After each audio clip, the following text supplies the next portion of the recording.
witches, All right. ghouls, goblins, and ghosts. Brandon is the buttery host with the most. Oh yeah, that's right. And bananas, dude. Always bananas now. I got to keep it Wow. healthy up in here. Brandon, why don't you welcome everybody to the show tonight? Everybody, welcome to the show, to the secret Planet Dirty Witching Hour show. We've been meaning to do this for a hot minute, a random late night show. We didn't expect it to be this late night of a show, but here we are, and it's going to be a badass show. I hope. I may pass out halfway through. I might have to make a bottle halfway through. I might have to hold a screaming baby halfway through, but we're going to get through this, and it's going to be a blast, I think. Well, it doesn't have to be a super long show either. We can go for about roughly an hour and just have a good time. But I'm excited to do this. This was your idea to do the witching. Sir. You said, Christian, let's just do a surprise late ass night show Out of nowhere. Yeah. Out of nowhere. Here it is, 2:17 a.m. I love it. It's 1 o'clock where you are, though, right? We have 50 people in here. I can't believe it. It's crazy. Well, we've got some UK fans. Oh, that's right. We've got fans in the pond. True.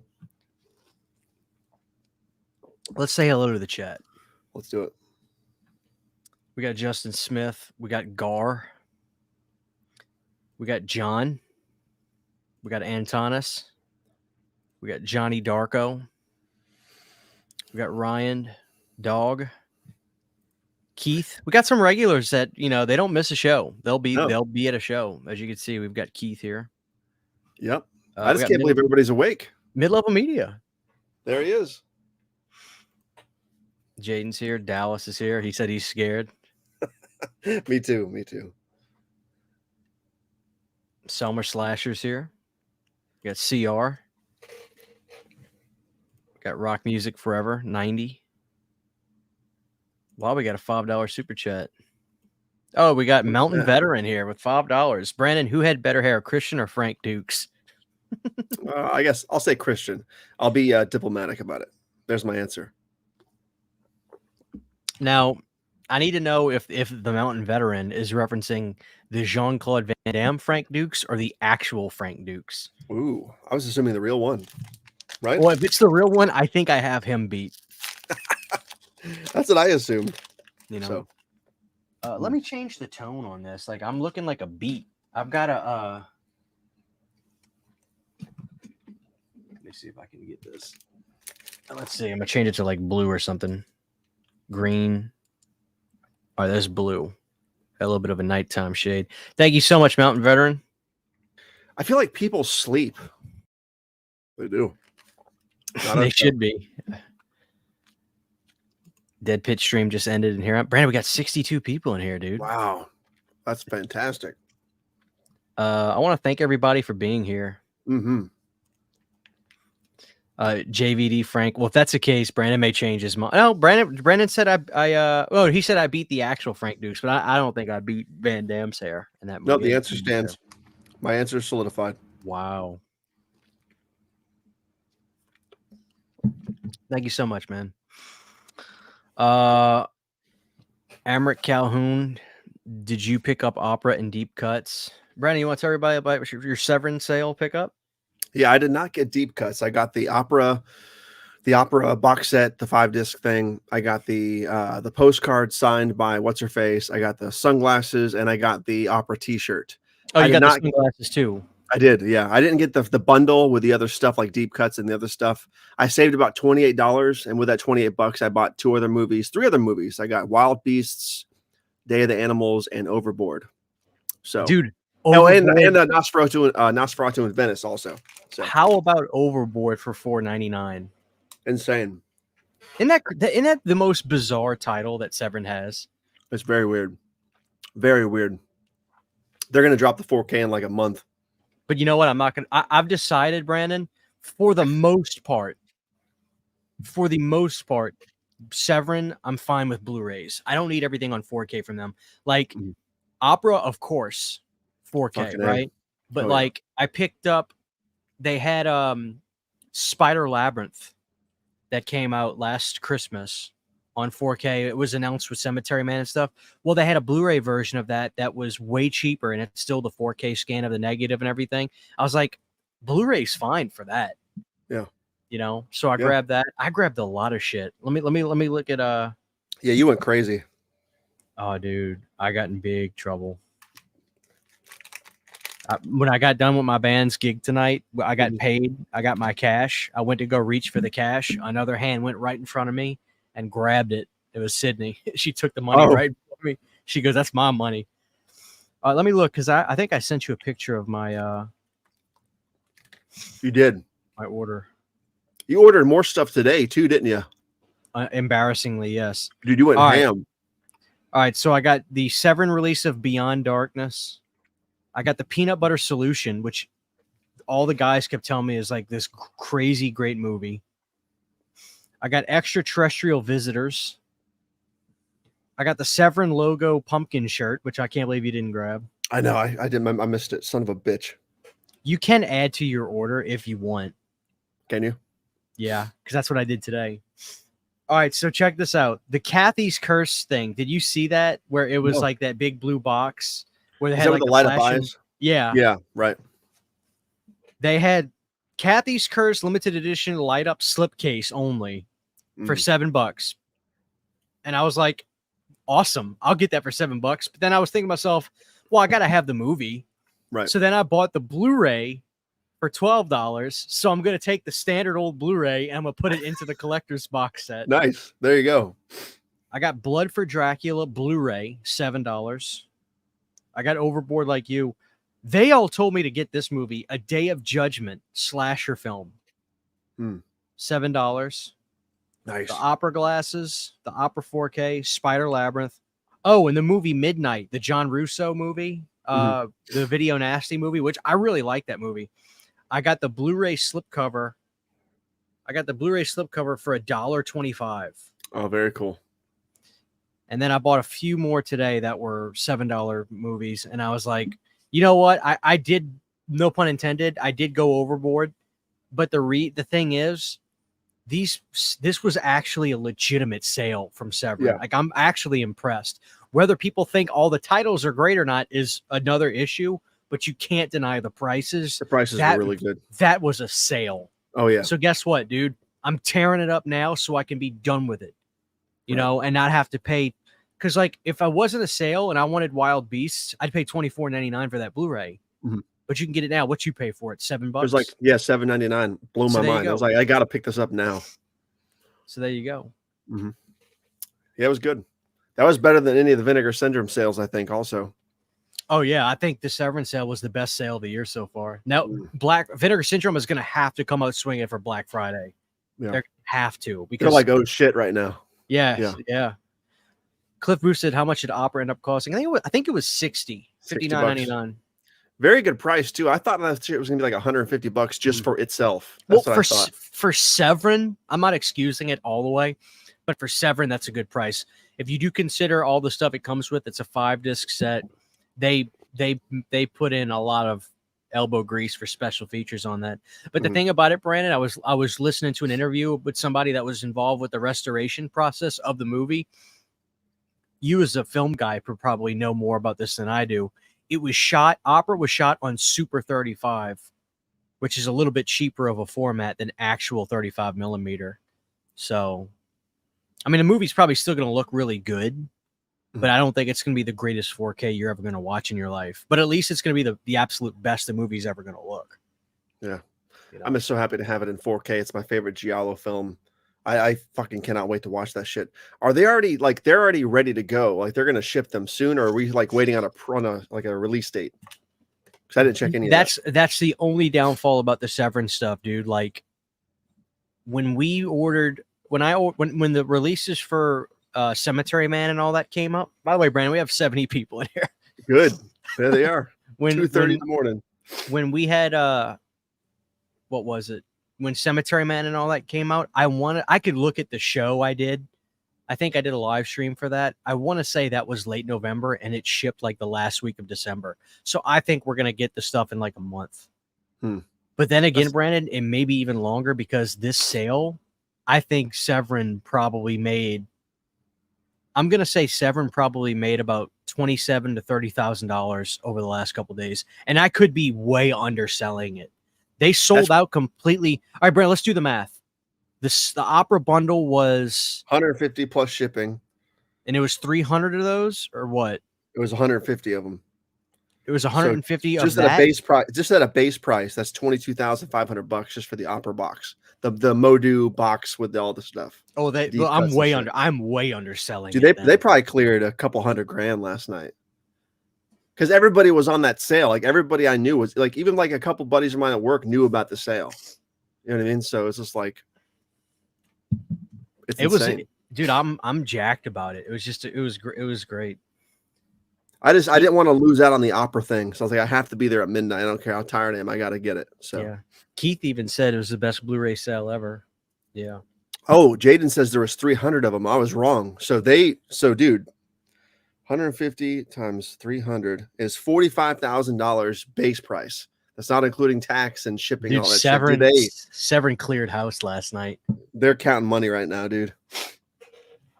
They might be panicking. They're like, oh shit, we oversold all this crap. Well, Johnny, I agree. He said, don't buy the regular price stuff. They're getting major business with this sale. Chances are they'll begin to drop them now. Well, that's what I'm saying, dude. That's why I, no pun intended, went overboard and just got all the stuff I could because, dude, I mean, for me to be able to clear house like that, I'd rather just get it. I'd rather just suck it up now and get it out the way. Well, on that note, speaking to Johnny's point. Good evening, Dave. I actually bought some stuff from Severin 2 or 3 weeks ago, even though I knew about the sale because I was afraid these titles were going to be gone, especially in time of the sale. So I just paid regular price. I got that Burial Ground 4K from Severin, that Zombie Holocaust 4K. Oh, nice. The Santa Sangre. And then Santa Sangre's like, people consider Santa Sangre like the best Severin title of all time. They're good. It's one of my favorite movies of all time. I own it in 3 or 4 formats now. Let's have a look at that. Do me a favor. Let's have a look at that Burial Ground because I might add that to my card. So, let's do a comparison. Films in Severin. 88 films in Severin. Can you guys see that pretty clearly? Is it lit up enough? That's better. That's better. Better. Okay, I'll hold it like that. So there's the front. I got to be honest. Hold on, Brandon. I got to be honest. I think this is my favorite. I think Burial Ground from Severin's art. I love the 88 films one, but that looks t-shirt more than a slipcover art, to be honest with you. It does. It does. Burial Ground from Severin looks very Italian. It's the OG. Yep. God, dude, I'm gonna have to add that to my cart. You know me, I'm not a fan of slipcovers, but I do like the ones from Severin. They're like that really thick cardboard. Hey, yeah, dude. So Terror Vision, Vinegar Syndrome, and Severin, they've all gotten to where it's like super embossed and stuff like that. Oh, really? Those kinds of slipcovers are becoming like the standard. Good. I love that metallic zombie head. I know. So I'm going to make a video about this, I think. I'm going to try to get a 4K ripper so I can actually do some comparisons from the 2 versions. Did we ever figure out why Severin and 88 Films released these in such close conjuncture with each other? Like they're not the same. They're not using the same scan, correct? Really? Well, I would assume they are, but maybe are not. They? I assume a company like Studio Canal or something does the restoration and then both companies license it to scan out. I assume. I'm not saying Studio Canal themselves did that, but I assume that's the case for a lot of movies where a company does the restoration and that company makes the money from getting the license of labels to use the scan. That makes more sense because I couldn't find any official verbiage on or anything about it. I was like scouring online trying to figure out what the difference was. I figured they were 2 separate scans, but that makes a lot more sense. But the special features on both are very varying. So the thing about that movie too is I want to say the negative for that movie was gone, so it was actually scanned from the inner positive, which is very, very close to the negative from what I understand. Mm-hmm. So yeah. What's the disc look like for the 88 films one? I can't remember. Probably the same. So it has that cover on it, sort of like the T-shirt, and it's this more of the same. Okay, I may hold off, dude. I may just because my 88 films one has a really nice slipcover too. The slipcover on the 88 films one, which you don't have, is very, very glossy and heavy and thick too. And I'm pissed it didn't come with that. I'll probably just hold off with that. I'm happy with my 88 films release. I got it mostly because of the curiosity of the scan, which now makes sense. But I wanted the special features are different on both, so that's going to be cool to check out. Maybe I'll compare those. But also with the, and if I'm boring the audience, let me know. But the 88 film Zombie Holocaust and the Severin, like this is a baller looking. Look at that. Look at that slipcase, dude. It is, but I actually think the Zombie Holocaust 88 films one is better than the Burial Ground one. To be honest with you, really, I really do like that one. It is good. That's good too. Yeah, that's badass. And this comes with both cuts, dude. It comes with a Dr. Butcher American cut, and it comes with Zombie Holocaust. So very nice. It comes with a shit ton. It comes with the doggy bag I showed you. It comes with it's 4 discs. Wow. So, it's good shit, dude. Anyways. Yeah, Scream Factory's gonna have to start stepping up, man, when they see the way the competition, like people are getting so excited for, you know, Severin's releases and Vinegar Syndromes and TerrorVisions. And dude, can I go grab something and show you something? You got to. You're gonna love this. Stuff to show. Yeah. Hold down the fort. I'll hold it down. So I can't begin to tell you guys in the chat how stoked I am to own this on this 4K box set. It's beautiful. It's fantastic.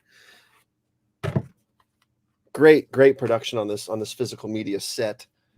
It comes with 4 discs, one of which being the original soundtrack, which I'm a huge fan of. I love collecting movie soundtracks, let alone obscure horror movie soundtracks. This is the soundtrack right here. And then 3 other discs, the 4K, the features, bonus features, that kind of stuff. But if you guys have never seen Santa Sangre, I really highly recommend it. It's a fantastic film. It'll blow your mind. It'll flip your lunch tray. It makes perfect sense. It makes no sense. It's really a crazy film if you've never seen it. Crazy film. I think it means holy blood in Spanish, if I'm correct. All right, Brandon, let me take the wheel for a second. Take the wheel. So I started getting into TerrorVision about a month ago. I made like an order online, then I did this video about it, and they saw the video, and then I did a review of Slashers, which was a really fun movie.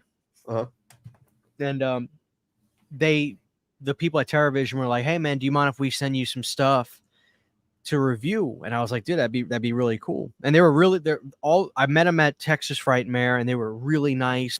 What I like about them, Brandon, is TerrorVision does cassettes and vinyls as well. They don't just do movies. Now, TerrorVision's library is more like really more underground cult stuff, but this is something I bought from them. But I want to show the audience this. You want to talk about a cool slip, Brandon? I think you're going to go nuts for this, especially the back. Check this out. Nice. It's embossed and everything, but watch the back, Brandon. You ready for this? Oh yeah, that's dope. How sick is that? Look at them zombies on the back, dude. And the purple color is incredible. So they had Linnea Quigley's workout released already, but they're redoing like a new slip with it and everything. Mm-hmm. And dude, this artwork was part of like a bundle I ordered like a month or so ago, a little month and change ago. And this artwork is insane. And here's the actual case. What's crazy is this is 3 cuts of the movie. There's the 720p 60 frame version, which is the master tape. There's a standard definition version, which is a capture of the master tape in standard definition. And then they did an upscale of it. But there's a bunch of interviews. Every TerrorVision release I've ever gotten, they've all had a shit ton of extras. A shit ton of extras. Like, it makes Scream Factory just look like chumps. Like, when it comes to special features, all these companies, they do such a good job with special features. Look at the inside. And my thing is this, Brandon. It depends on what kind of collector you are. I feel like you're probably like me. Maybe I'm wrong. When I get releases, I get new releases, I need special features. I love interviews and making ofs and stuff like that. Yep. If it doesn't have it, I get bummed out, man. Like I really do. Yeah, they decide whether I buy some stuff like that Hatchet Steelbook. I wouldn't have bought it if it didn't have that cool ass extra disc. It's really cool too. Because Did you why finally double get disc? yours? I got it. I got it like 3 or 4 days ago. I made an unboxing video. I have it next to me. I'm gonna show it off, but very happy with mine. I know that we didn't like the stacked discs, but I forgot what because you showed it off in the last stream we did. Is yours double-sided, like 2 stacks, or is it all one tray? It's double sided. Okay, Like it's 'cause like mine is one, double-sided. two. I was like, I thought yours was one tray. I was like, that would be No. weird.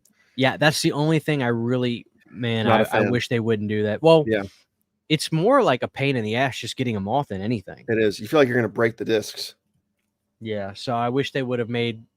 It's possible to have flaps inside of a steelbook. I know it is. Yeah. Yeah. You know, Going back to physical media though, dude, like when I think about physical media now, unfortunately, Scream Factory never even really crosses my mind anymore. well, I don't even look. I don't even look at them as a boutique label. Their releases are just kind of like standard releases now. Fortunately, I mean, the good thing is they're able to get more premier titles.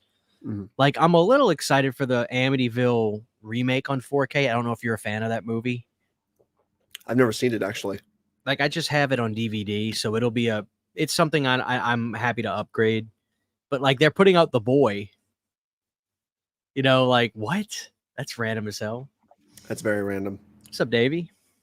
We got another super chat from Mountain Veteran, $5. Brandon and I guess CHH.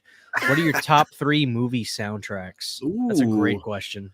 I guess that's a general question, not just horror. So. And let's do this. Let's go the extra mile for a Mountain Veteran. Give me 3 non-horror and 3 horror.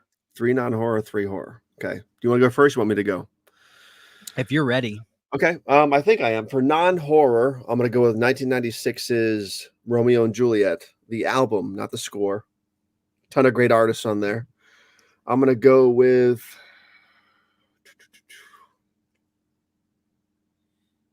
damn, it's harder than I thought.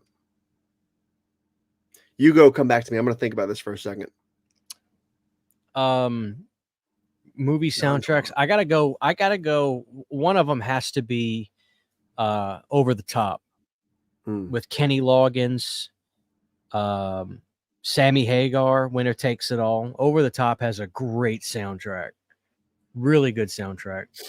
Kenny Loggins had a big hit with Meet Me Halfway on there. So Over the Top's going to be in my top 3 for sure. I gotta go Bloodsport. Huge fan of the song Stan Bush did, as well as the actual music, the score, incredible stuff.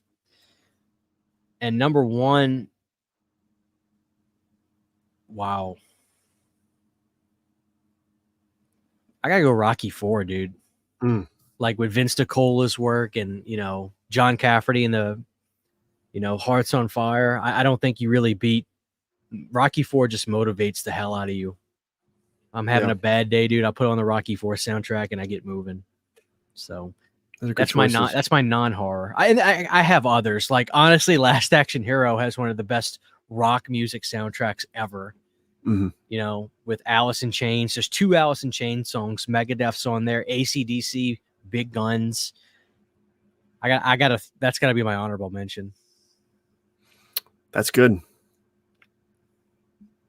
All right, you want to do your horrors? Or did you already do the horrors? I haven't yet. I'll go with my regulars real quick. I'm going to go with Romeo and Juliet 96. You got stuff like 1 Inch Punch on there. You got Butthole Surfers. You got Monday. You got Radiohead. All kinds of good shit on there.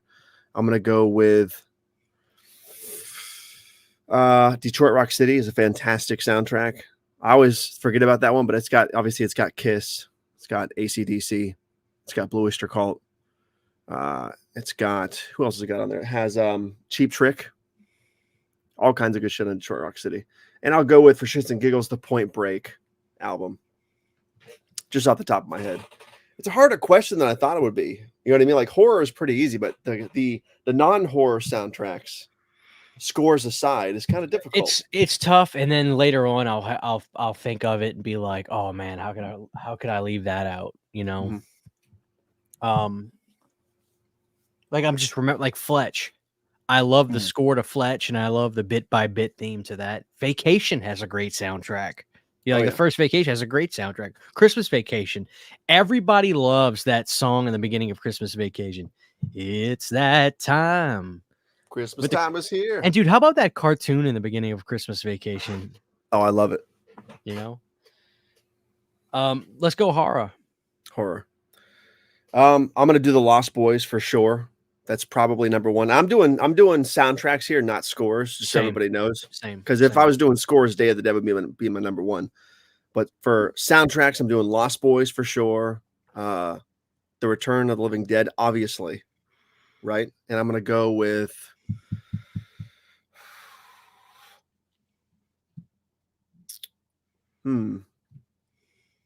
I'll go with Friday Part 6. I get that's a little bit cheating because the soundtrack technically has score and album on it, but those three Alice Cooper songs, what the fuck else is on there? Yeah, it's just fantastic, dude. It's just fantastic. Right now, those are my three choices. Those will probably change. Yeah. I gotta throw Return of the Living Dead Part 2 on there. I love that score so much. Flesh to Flesh is one of the greatest like anthems for like zombies of all time. I love that song. Is. Plus, there's the word Godzilla is in the lyrics of the song. Yep. You gotta love that. I'm gonna exclude the other Return of the Living Dead, although I'd love to throw Part 1 in as well. They're both so great. I'll exclude the other. I'm gonna just do one Living Dead movie. Wow, this is difficult. Real quick, I take back Jason Lives, replace it with Texas Chainsaw Massacre 2. That's a great fucking soundtrack. It really is. Change, boom, dude. Boom, all that, boom, boom, almost boom, every boom. song of that album, I fucking love. Especially Strange Things Happen, obviously. Anyways, carry on. I'm trying to think, man. This is very, very difficult. Oh, Freddy's Dead has an incredible soundtrack. I knew it. And I personally think the greatest horror movie soundtrack of all time is the Dream Master. Even the songs that aren't necessarily in the movie, like you hear them, but the soundtrack, if you listen to the soundtrack on vinyl, top to bottom, it's absolutely incredible. The soundtrack is just incredible. Oh, damn. Jaden brings up Zombie 4. It's a nightlife. Whoa. Living after death. People sleep in that song, dude. Dude, it's so fucking good. It's so good. It's so cheesy, but so good. Thank you so much, Mount Veteran, Wild Brandon, CHH. Thanks for the soundtrack in-depth answer. Dude, thanks for the question. I appreciate it. Thank you so much. Davey, if you're up, dude, if you want to hop on, you come hop on with us. We're not going to go super long tonight. We're probably just going to do an hour because I know Brandon technically has to wake up tomorrow to do something. But if you want I'm good. To, we'll go 4 hours if you want to. I'm just saying that I might. The only thing I might do is I might pause halfway through and leave to go make a bottle, but that's neither here nor there. Yeah. So I got to shout out Garrett real quick, dude. Bitch, man. I'm sorry. The Demon soundtracks. Fuck. Demons 2 soundtrack is better. I'm just going to throw it out it's got the cult on there. I agree. Throw it out there. Yeah, there you go with the cult again. So, yeah, I unboxed this for a video a couple nights ago. This is Rad sent this to me. And, yeah, fucking stoked to own this again. Boogeyman. So you got the inlay, too. Yeah. The disc is really scratched up, though, unfortunately, but I think it can be buffed out. Like, it's really fucking, I don't know if you can see that. Look how scratched that is. Oh, dude, it's bad. It's bad. You got one of those smoothers? I do have one. It's a fucking 25 years old, but I got one. I think I still got the spray too. Anyways, shout out to that because that's fucking cool as fuck to own that again. This is one of the things I sold to declutter like a fucking idiot. It's a dumbass DVD. It's a terrible DVD, but it's a part of everybody's collection. Exactly. Can I show you some shit real quick? Please. Now, what's funny, dude, is I have right now as we speak, I have with Media Encoder, I have 9 videos exporting one after the other. So I can't believe I have such a smooth picture right now because there's 9 videos exporting with Media Encoder right now on my computer. Wow. On this machine. It's blowing my fucking mind. I think it's, do you think being late at night with people in your area, like sleeping and not using the internet, it makes yours work better because I feel I like feel like mine's working really good too. I feel like it's got to, right? Because it's not tug of war, right? Like, am I coming in nice and smooth? I feel You like are. I am. You are. I feel like usually we glitch a little bit more than this. You know what I mean? But so far not. So I'm going to show these off real quick. I won't waste too much time, but I got to show them off to somebody. I made unboxings for all these, but I'm still going to show them off here. I finally got Deep Red 4K. Finally, after 3 years, finally fucking got That it. has the greatest Italian soundtrack of all time, in my You opinion. think so? I think so. Yeah. I think Profondo Rosso is like one of the creepiest songs I've ever heard. Mm. Especially that dun dun dun dun dun dun dun dun dun dun dun dun dun dun dun dun in the beginning. It's just like shit's about to hit the fan. Well, I think obviously opera is my favorite giallo of all time. I guess this would be my second favorite, but would you agree this is the most mainstream giallo film out there? Not in a bad way, just this is the one that everybody talks about the most.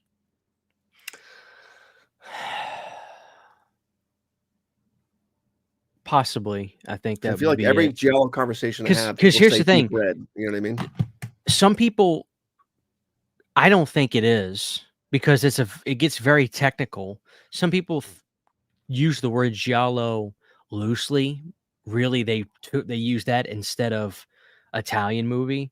But what they Mhm. really mean is like Suspiria is not a giallo It's not, but people lump it in there for some reason. I see that a lot. because the giallos were novels, Mhm. Italian murder mystery novels, right? That's right. And it's set in a realistic sense. It's Mhm. not macabre witchery and stuff like that. Like stuff like Inferno and Suspiria, like those are not giallos. Those are just scary movies like Mhm. that. But they're but I think because it's somewhat of a mystery throughout the movie, that's why people want to lump it in there. Yeah. Anyways, I'm very happy with this, Christian. I'm surprised by how fucking heavy this is. You know what I Yeah. mean? Like it's such a good release, dude. Oh, we got Grannies finally own this movie with the Rabid slip. Grannies. Rabbit Grannies. Yep. Very stoked about that.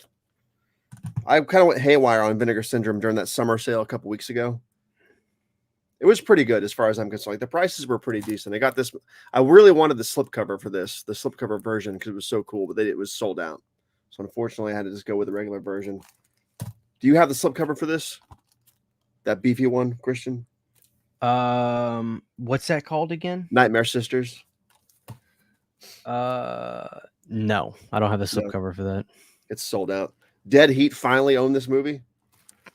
Joe Piscopo, Mountain Veteran loves Joe Piscopo. Does he? He does. He met him. Did you get? I'm jumping around here a lot, I know, but last night on Severin, I saw a slipcover for that. What is it called? The Last Horror Movie or something with the dude Yeah, from Maniac. the last horror film. That was just the slipcover, right? It wasn't the movie, correct?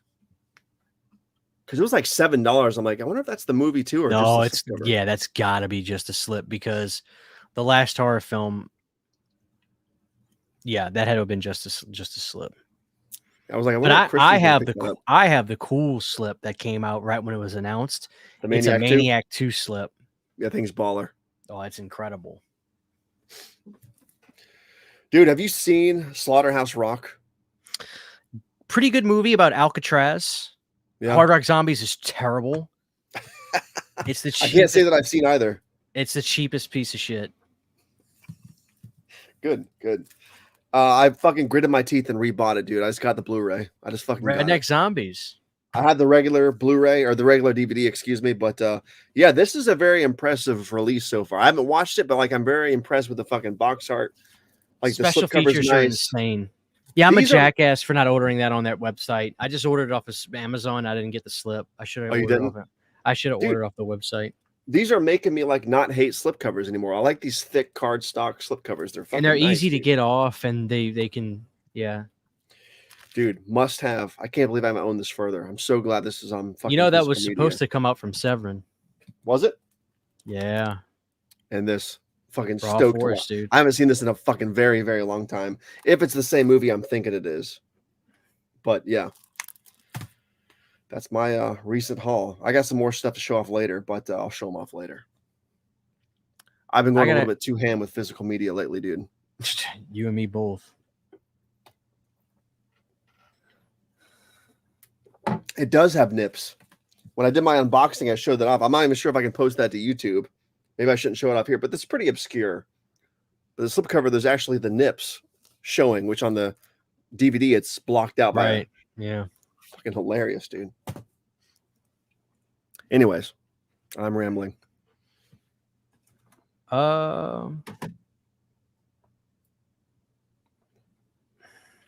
can get the last horror film by itself with the new slip or by itself. Okay. All right, let's see.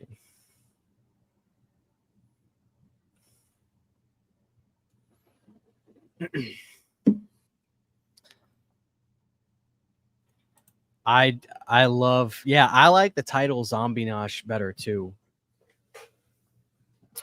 Yeah. That's the name of the last episode. Brandon's like, just wondering, what's a nosh? And would you say it's British for party or something? Eating, like munching. It's like chowing down, like noshing. Right. Noshing. Zombie nosh.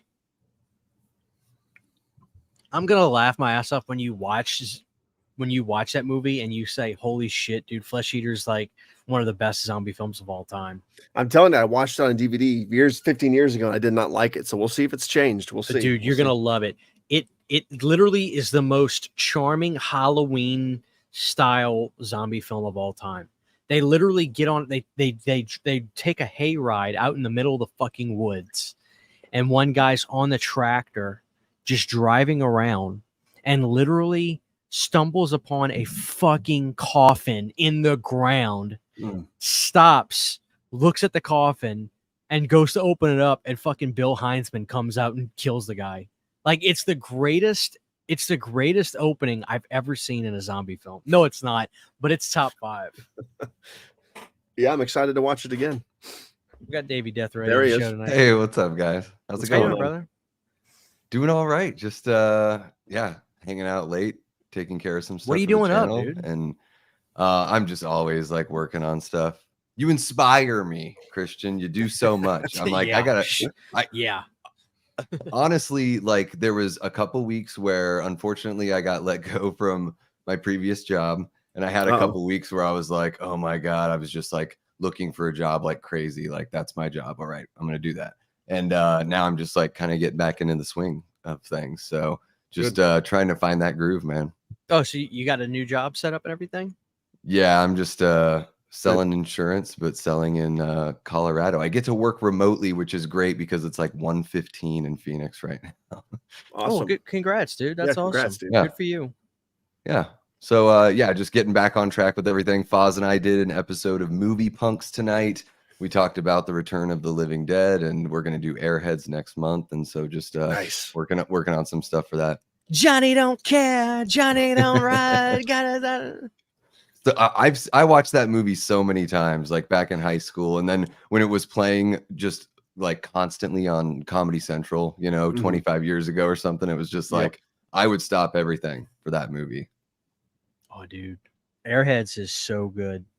It's so wild though. Like when I would watch that movie 5-6 years ago, it would be so wild to watch that and seeing Brendan Fraser as the legitimate star of the movie, and then years later, it's like now Adam Sandler is like the god of Hollywood, and now Brendan's nowhere to be found. He's having a small resurgence though. He's starting to come back a little bit. Yeah, dude, he won that huge Oscar. Whale. Yeah, the whale and stuff. He was speaking of which, where the fuck is Airheads 2, man? Like the time is now. The legacy Buscemi's still in the game. Yeah, Fraser's still in the game. Adam Sandler will come back for sure. Like, where is Airheads 2? We've had Bill and Ted's 2. Where the fuck is Wayne's World 3? Well, Where's Airheads 2? What is the movie going to be about? Like, are they finally out of prison for their crime, and now they're going to do an actual world tour or something, and then something happens? Like, what would the plot? And then is Arquette coming back? That's another question. God. Yeah. Ooh. David Arquette was in that movie. Yeah.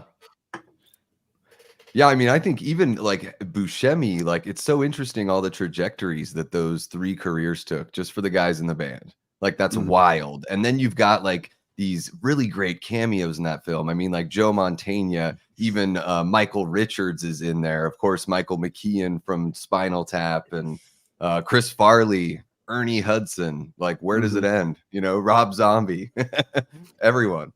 Zombie was in it. What was didn't White Zombie perform or something in that movie? Yeah, I think that's where Chris Farley like rips the nipple ring out at the White Zombie show. Yeah.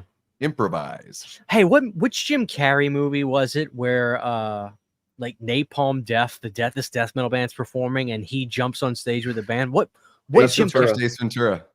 Because that's where I learned about that band, Napalm Death. Dude, that band is fucking insane. I don't know if you guys have ever listened to it. It's like oh yeah. It's that gurgly metal. Shit. Yep. Well, Jim Carrey has stated that Cannibal Corpse is actually his favorite band in real life, hasn't he? Which is fucking wild to say. Yeah. Same kind of music. Can't stand it. But I wonder if, because remember right when Sonic 2 was coming out, he did an interview and he was like, I'm retiring unless I find like a movie that like I really, really like. Other than I'm gonna retire. I wonder if he is if he is ever gonna come back out and just do something really big.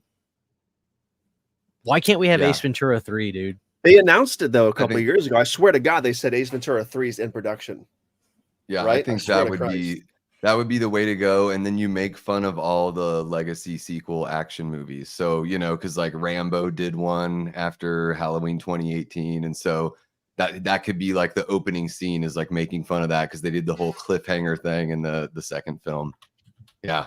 I would love to see that high energy Jim Carrey come back, especially with, I felt like in Axel F that Eddie Murphy really had the high energy. I was impressed. Oh, I gotta watch that still. I haven't watched it. I've heard nothing but good things about that movie. I thought everything was going to be kind of slow or just not like ba-ba-da, not have a good rhythm, but man, his rhythm is like right where it was in the first two. Where they're willing to go with the language and everything is right there in the mid to late 80s. Like they don't pull any of those punches. It kind of surprised me. I thought they were going to hold back a little bit, but nope.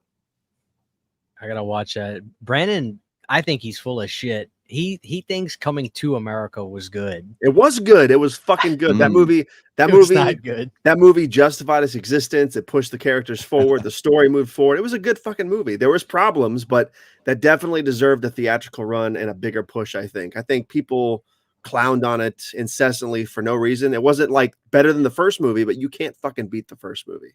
But I think it was good. I do not think it was the terrible mess that everybody says it was. Christian, you can't argue with that. Did you like you liked the fucking movie? Did you like Daddy's Daycare as well?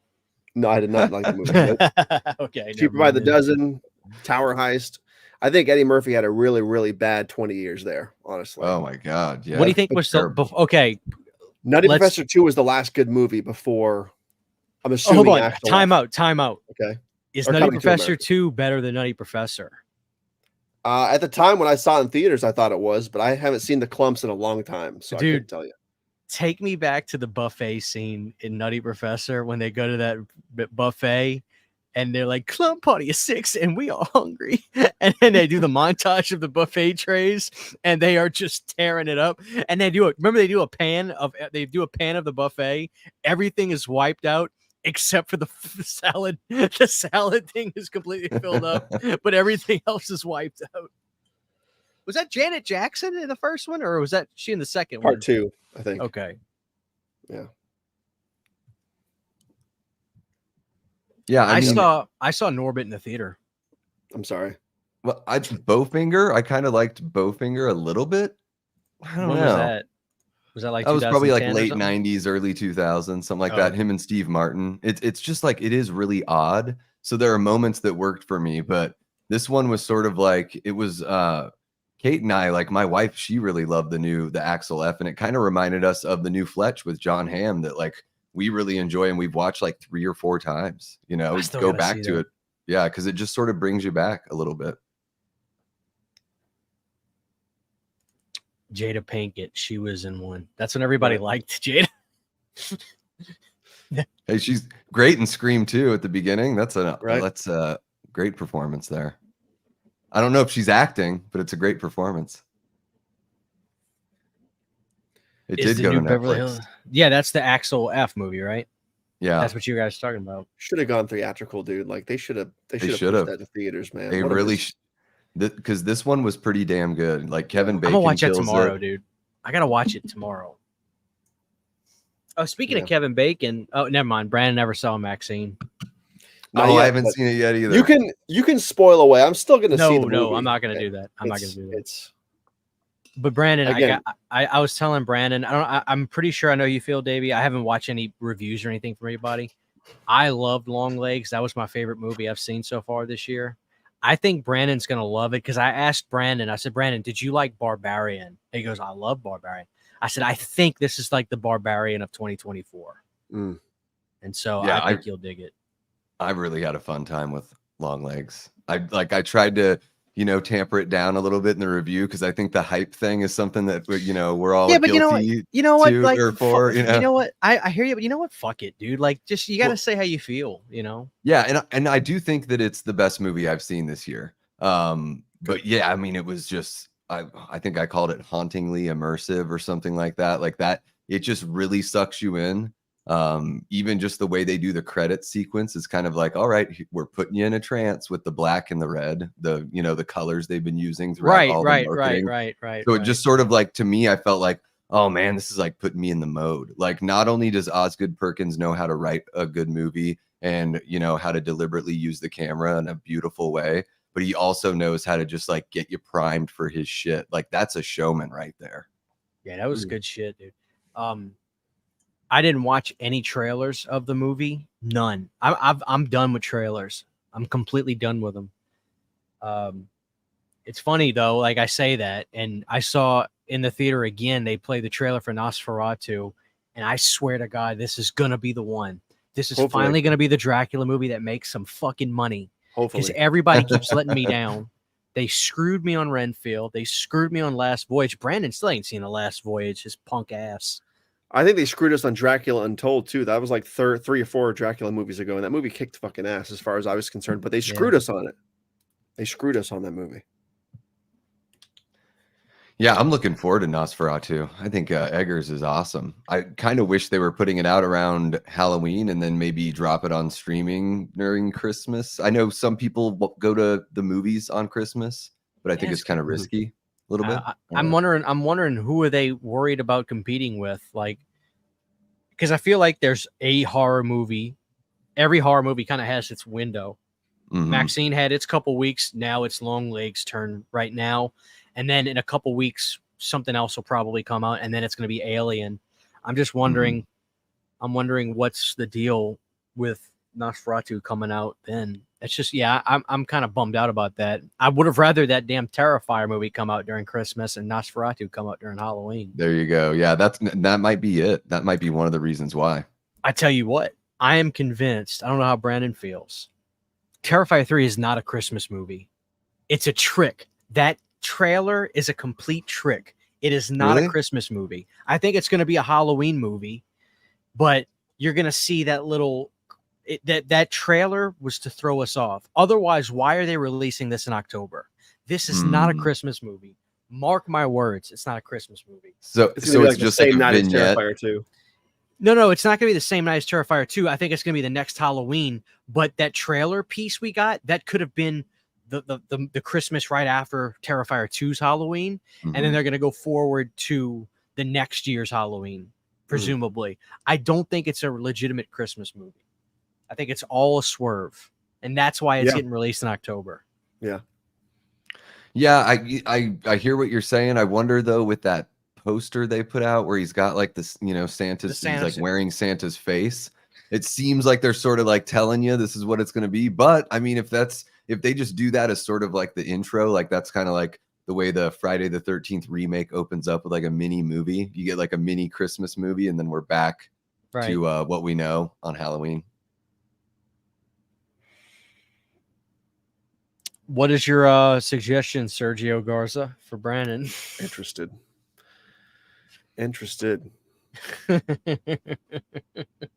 I don't know, man. I think Nosferatu coming out in December kind of makes sense. It's sort of a more elegant story, right? Maybe it goes with the cold winter season a little bit better than Halloween. Christian, it might be better on Christmas time. Maybe. Well, I guess what I'm saying is I don't feel like waiting. Like I am.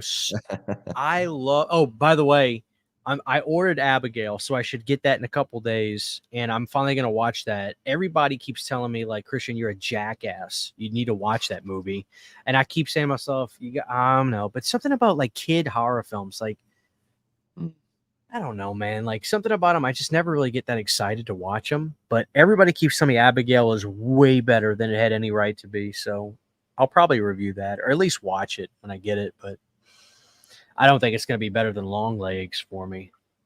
No, I don't like. I liked it okay, but definitely everybody else in the audience liked it a lot more than I did. I kind of got to the point with the movie where I was like, all right, you're like 10 minutes too long and you're throwing stuff at me in the last act that I'm just sort of like ready for this to end. And even though the trailer pretty much gives you, I don't think it gives it away. I think it kind of gets you ready to go watch the movie. But then when you sit down and watch the movie, it takes 45 minutes to get to the action. And I'm just like, what are we doing here? But it's strange because I like the characters. I like a lot of the moments. Some of the gore works for me. It's like I like it, don't love it. Yeah, but a lot of people really love that one. But yeah, when I watched the trailer right when that came out, and I'd never seen a trailer scream to me, "Oh yeah, watch this at the house." Meaning like, don't go to the theater to see this. Yeah. And that's the irony is that's the one time people are just like, I don't know. Let's see real quick what Sergio says. Lesser evil popcorn, super clean ingredients cooked in coconut oil and pink Himalayan salt. Tastes just like butter popcorn. Also is a Severin. We go right into Severin. Also, is a Severin so worth it? Did you guys get some goodies? Yes, Sergio. Check out my stream that I did last night where I spent way too much money on movies. All right, Brandon, pink Himalayan salt. You got pink that? Himalayan salt's really good. I already use that now in popcorn, but the grapeseed oil, I'm assuming that would taste enough like the coconut oil he's talking about. So I mean, yeah, it might be more healthy, but I don't know. Maybe it would taste weird. I guess maybe I'll try it. He's piqued my interest a little bit. Davey, when you were a kid, Davey, did you always get those big buckets for Christmas where you open up the lid and it's got the divider in it, and you've got the caramel popcorn, the butter popcorn, and the kettle corn, and then the cheddar? Yeah. How many did you keep the? See, I when I was a kid, like my mom had a section in our closet just stacked with those goddamn Christmas tins. We had so many of them.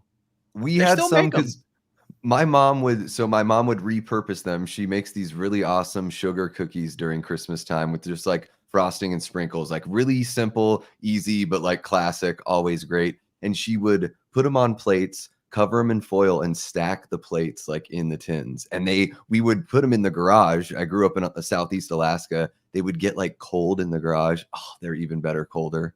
So yeah, lots of fond memories with those Christmas tins.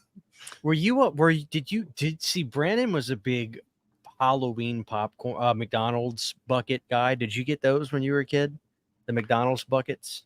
Like the Happy Meal buckets? Yeah. Maybe a couple times, but I think like I was just more into we had these really cool, like all my siblings were born in like the 70s. So they had these really cool, like just jack-o'-lantern kind of candy, not bags, but just like hard plastic, everything was like hard plastic, could give you nasty paper cuts and stuff. So I was just into those as a kid. But I love eating McDonald's. I was going to say Happy Meals. What was it about when we were kids? The idea of going to Mickey D's got you fucking amped up. Like it was the best feeling in the world when you're going to get chicken nuggets. Brandon, do you think they were putting drugs in the nuggets, and that was like it was some kind of like dope? We were getting dopamine chicken nuggets or something. That's exactly what's wrong with our generation, dude. We're all fucked up from McDonald's drugs. That's now exactly they're putting fentanyl on the chicken nuggets. No, it's like those little tiny salt packets that just have like 2 little things of salt in them. Yeah, and you tear it open. That's just cocaine. They just put one of those in every burger. It is. Sprinkle it on the fries. Because the way the kids, I've seen kids like, hanging on to their parents being dragged, screaming for McDonald's. Like, it is bizarre. I would have been smacked around if I did something like that. Oh yeah. So I was always grateful, but yes, I was always really pumped to go to McDonald's as a kid.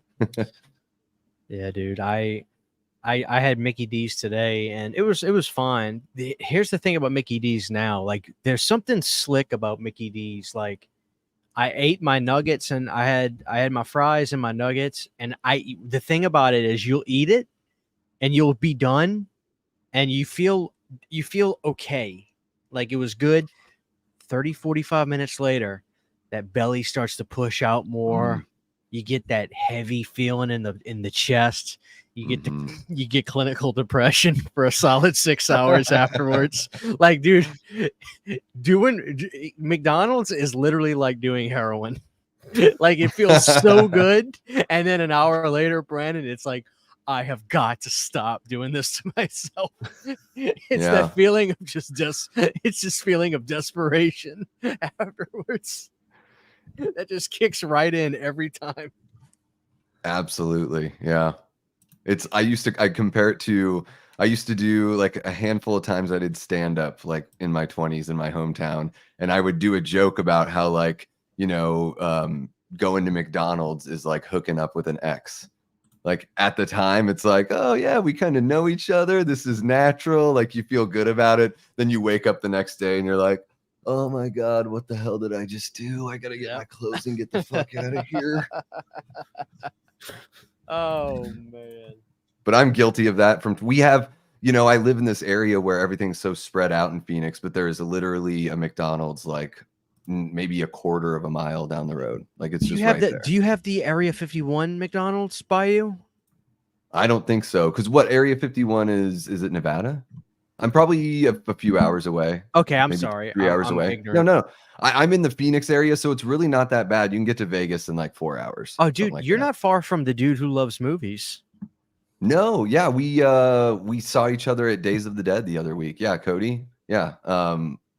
Hopefully, I guess we've been at conventions before and just walked past each other, but he came on the show on the first episode of Late Night, and then bumped into him the other week. David, you look like you're in pretty good shape. Are you like a jogger? What do you do? I am. So, like, last April, don't tell me you do like cross country tournaments and shit. I don't do much, but I lost like April of 2023. Like, I lost since then I've lost like 40 pounds. What? It started with okay, I'm gonna stop eating candy. I'm gonna like eat the sweets that my wife makes. So I'm gonna eat like baked goods because I have a total sweet tooth. I'm a big old food, junk food junkie. Me too. And then from there I was like, all right, I like in October I stopped drinking and like didn't drink for like 6 months or something. And then now, like, every now and then I'll have a little something, but it's like I don't, like, I used to come home from work and it was like 1 or 2 drinks a night at least. So once I stopped that, I saw a bunch of the pounds fly off. I trained for a 5K with my wife, but that was like running in the gym like 3 times a week. You strike me as the kind of guy that do like, oh, I'm going to give up soda, which on this show would be basically burning babies because we love soda on this show. And I only I'll get a pure cane sugar soda like in the bottle, and my wife and I will split it. Like, that's how, so we still allow, I'll allow myself to have those things. I just try to like do less of it, and little just like dumbbell lifting and stuff like that. But my wife's in incredible shape, so she keeps me motivated. She's like 11 years younger than me. I feel like I have no business being with her, so it keeps me. You got a young track. Honey. There you go. little bit. See, dude, like, I run 5 to 7 miles 6 days a week, but my diet is shit. I love chicken nuggets. I love Tootsie Rolls. I think I'm the only person that still eats Tootsie Rolls. I don't even know if Brandon eats Tootsie Rolls anymore. Oh, yeah. I love them. Oh, really? I'll eat Tootsie. But here's the thing. Only during Halloween. You know what the best Tootsie Roll is? I think Brandon probably sleeps on this one. Not the little one with the little wrap. You undo it and you just pop it in. It's the cube one. It's the log. With the cubes. The log with the poop. It's exactly. the poop. Where it's got the little white segmented half sleeve around it. Yes. The log is the best one, dude. Yes. And then they have those colored Tootsie Roll, the flavor ones. Like, those are dynamite too. Oh yeah. Yeah. Lime. Oh my God. Lime candy is underrated. Lime now and laters are one of my favorites. Those are really good. Oh, now and laters are the shit. Yeah. I'll start a political platform on now and laters alone. Dude. See, this is what the people like on this show. We used to like try to do like, like today we're going to talk about the Child's Play series, and then 30 minutes later it devolves into Brandon saying, "I'll never forget this came out of something came out of Brandon's mouth to the tune of," and he does this thing with his hand. He goes, "Dude, I swear to God, McDonald's tasted so much better in '97." It probably did. It did though. I ain't lying. Yeah. I don't think I said that though. That's a misquote. Something like that. Mandela effect. What about have you guys had Whataburger? What do you think about Whataburger? Oh, dude, Barks is the best. I love Whataburger. Yeah, I think Whataburger is my favorite fast You got food those by you? ones. Yeah, they came out from because I think Texas is where it started. Right. So yeah, I love that green chili burger. It's one of my favorite things out there. We got Phoenix has everything because the people from the Midwest came out, so they brought like Culver's and all that kind of stuff, and then there's In-N-Out here as well, which everybody loves, and I'd probably put in my top 10 but not my top 5. But yeah, that's you got to be able to just like, the fun thing about living in this area is just like trying out all these little fast food places. Dude, I don't want to live where I'm at forever, I'll tell you this right now. And it's not, I know this sounds kind of morbid, but pretty much when some of my older relatives are no longer for this world, this planet, so to speak, or this life, and that happens, me and Sydney want to get out of where we're at. It's not that we hate it, but it's just, I am not a country boy, but I live in the country. But I want to go somewhere that's where concerts come to and stuff like that, because I have a few big cities near me, but like when I first got here, when I first moved to where I'm at now, we were having bands come through. I live in a college town, come through my town and stuff like that. Then it just stopped happening. My theater sucks. I have the worst theater in the country. I have to drive 30 minutes to go to a good theater to actually go see movies like Long Legs. Because mine, if it's not DC or if it's not the biggest, movie in the world, it doesn't come to my theater. So I got to drive. And me and Sydney have talked about moving out, legitimately moving to an outskirt of Dallas, going out by Arizona or Michigan, because we have family up there. But I don't know. One of these days, I ain't moving to Florida. You got to be nuts to live in Florida. Dude, Florida, we got all the concerts though, man. No, you do have all the concerts. And you've got the Pepsi, whatever that thing is, in NASCAR. We got Halloween Horror Nights. We got Tampa, Jacksonville, West Palm Beach. I'll tell you why I'm not. I'll tell you why I don't want to move. I'll tell you why I don't want to move there. I will never live in a hurricane alley ever again. One storm was enough for me. Yeah. Brandon. Yeah, I'd imagine going from, Louisiana, you just want to pick something a little different. So, yeah, Dallas, Phoenix, Michigan, those are all different. My wife grew up in Michigan in the Detroit area, and I really like it here because same kind of thing, Christian. Growing up where I grew up, you couldn't drive out of town. You had to take a plane or a boat to get out of Juneau. So that was Alaska, right? Yeah, I would fly to Seattle and go see like Saves the Day and like, Dashboard Confessional. I'd go to like concerts. I'd have to spend $1,000 just to go to the concert. So now that we're here, it's really cool. Like we've seen REO a few times. Like we got to see Styx, who like kind of blew my mind. And then we've seen like some of my punk friends, and like everything comes through Phoenix. Dude, let me ask you something. And I'm not being silly when I ask this. Is like the suicide rate and the depression stuff high in Alaska?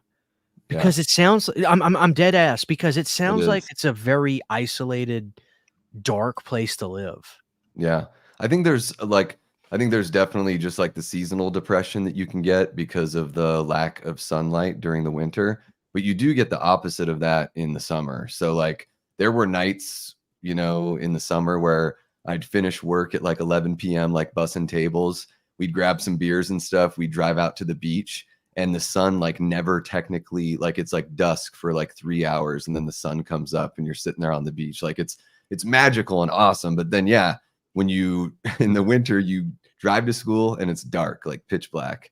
you're coming home and the sun's going down. Like, That's so crazy. there's that factor. And then I think like there is, you know, I think alcoholism's higher there. And I also think like the way that the Native American population has, you know, just like the history there, that there's more of that sort of depression and substance abuse within that community, unfortunately. So you were ready to get the yeah. hell out of there.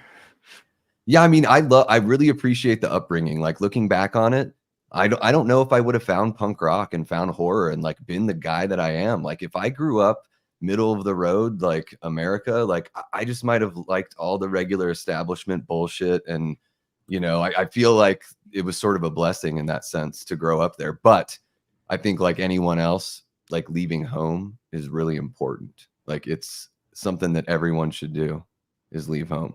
Mm-hmm. Brandon, if you didn't live in Florida, where would you go to, dude?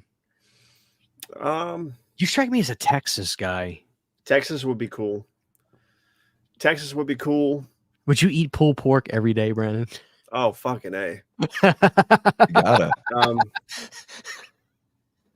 North Carolina, I love North Carolina a lot. Might go there.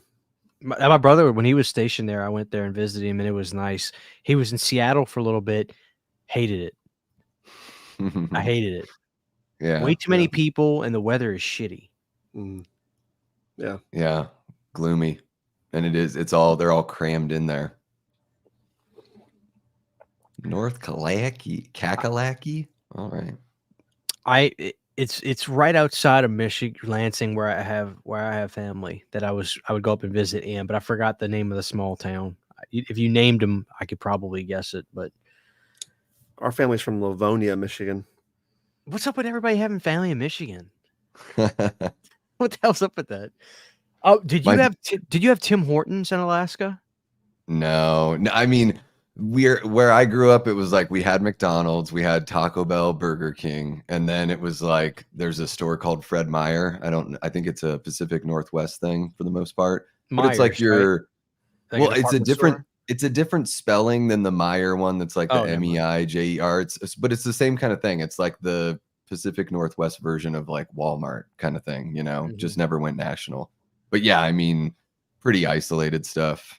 You know, there it was mom and pop video stores. I worked at a mom and pop record store when I was a senior in high school. I was like, you know, this shop that only had 4 or 5 people that worked for it. I had to, in my interview, the you know, soon to be boss was like quizzing me on music history and stuff. It was wild. Yeah, it was great.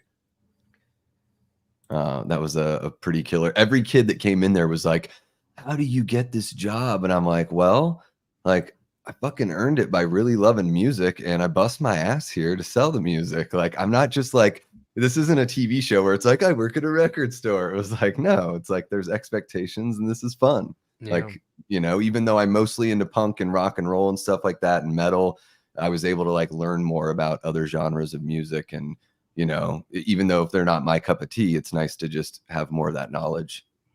Yeah, I bet. But nobody has ever heard of this guy. And I'm wondering if you have, working in a record store and all that. And just, you know, it's not exactly punk, but it's like 80s new wave kind of. Do you know who Julian Cope is? It sounds vaguely familiar, but I'm not familiar with any music. I thought you were gonna say Joe Jackson for a second. I was like, I know Joe Jackson. Tyler says, I tried to convince my wife to move to Illinois, hit a wall in the pandemic and had to make a change. I was set on Illinois, easy life, cheap living. Nope, stuck in California. Dude, I don't know how anybody can afford to live in California. Like gas. I remember during COVID, somebody took a picture of like a gas station in California. Brandon, it was like $8 a gallon. I believe it. I truly don't know how like my house in California, like I bought my house for, I don't mind saying, like my house cost me like in 2017, it was $162 for my house. Wow. Which my real estate's going up now, which is good now that I bought the place. So if I sell it, I'll get more money back. But like my house in California would probably be like $800,000. Yeah, I wouldn't be surprised.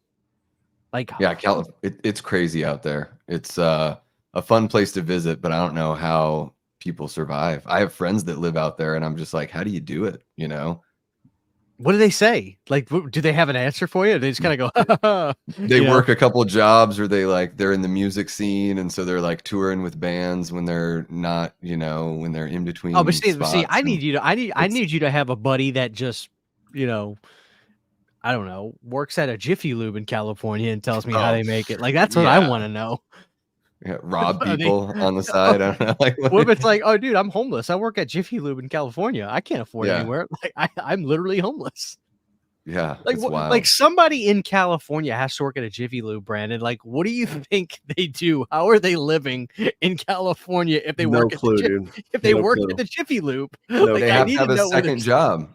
Second job or Uber. That's why I think it's really funny when they run like whenever we get those unemployment reports and stuff that the government gives us, and they're like, unemployment's like down, and I'm like, is it? Or are those people that have 2 or 3 jobs? Like, I'm curious to know how much overlap there is there. You know, because I don't know if we're all seeing the results that they're giving us.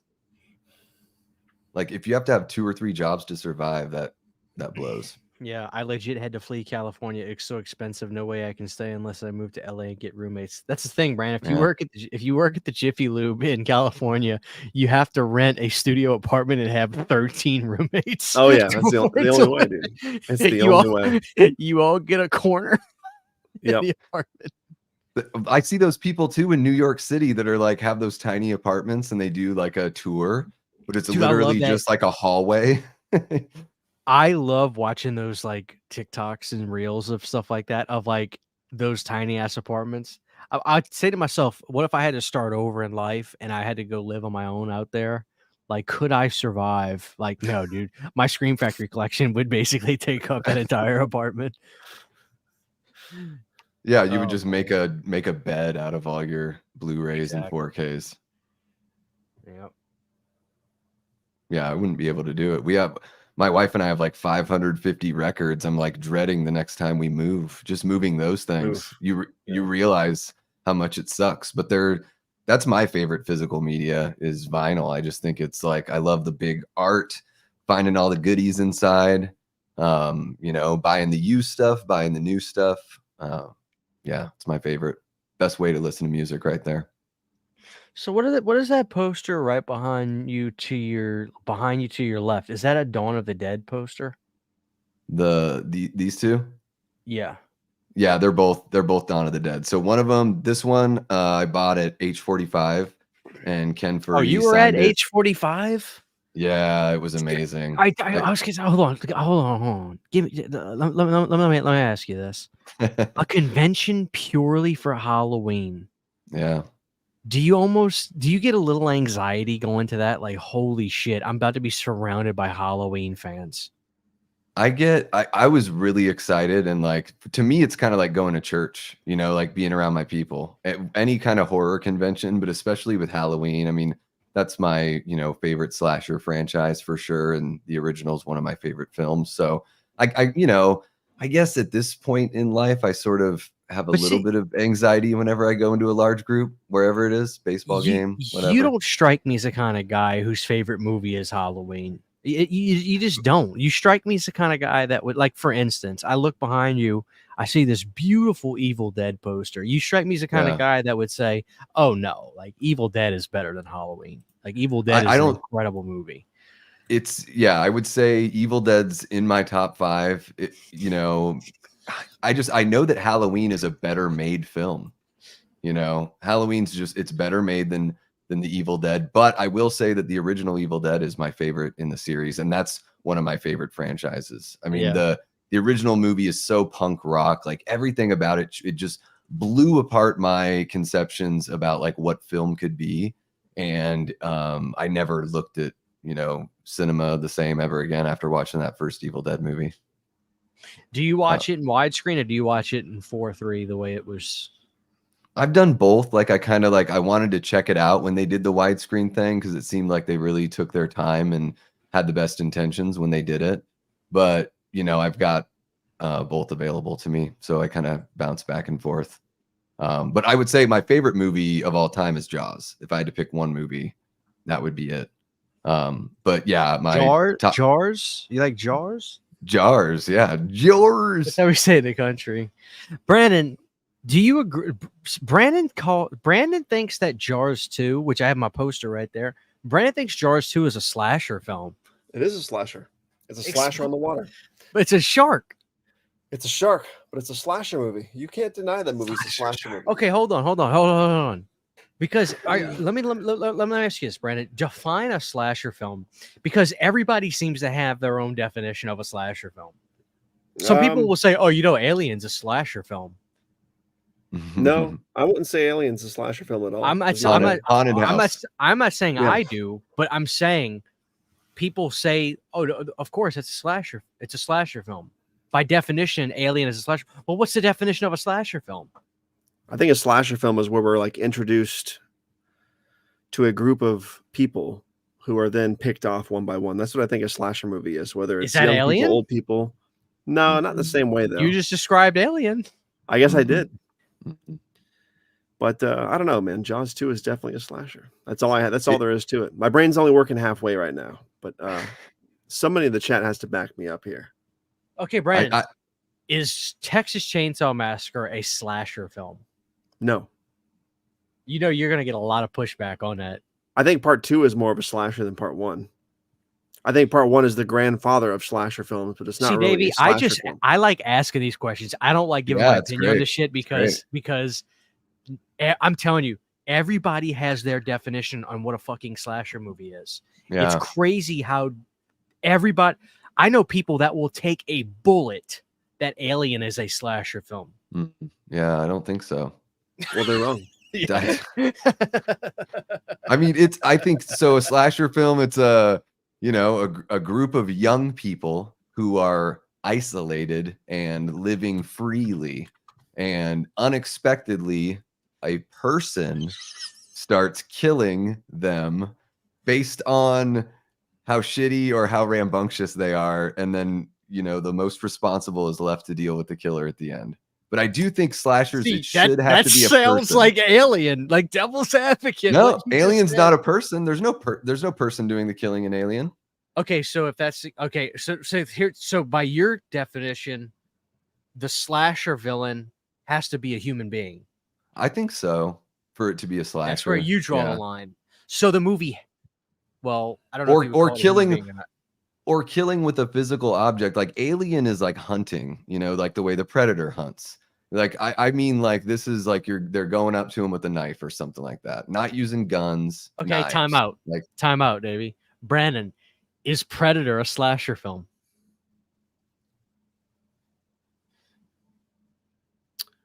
More so than Jaws 2. Don't get him started. Jaws 2 has slasher elements. It's got the kids. He may be sleeping. He may be sleeping. See if he's pass. No, you can't pass. I'm gonna have to think about this and come back to you. You can't pass. I'm gonna have to make a video essay about this. If Predator, you can't pass. You have to answer it now. Answer me now. Predator's not. I think Jaws 2 is a slasher. Predator's not. Alien is not. Okay. For sure. Okay. I got one for both of you. Because people call this a slasher film. I'm not saying 2 to 3 people. I mean people. Mm-hmm. Cobra.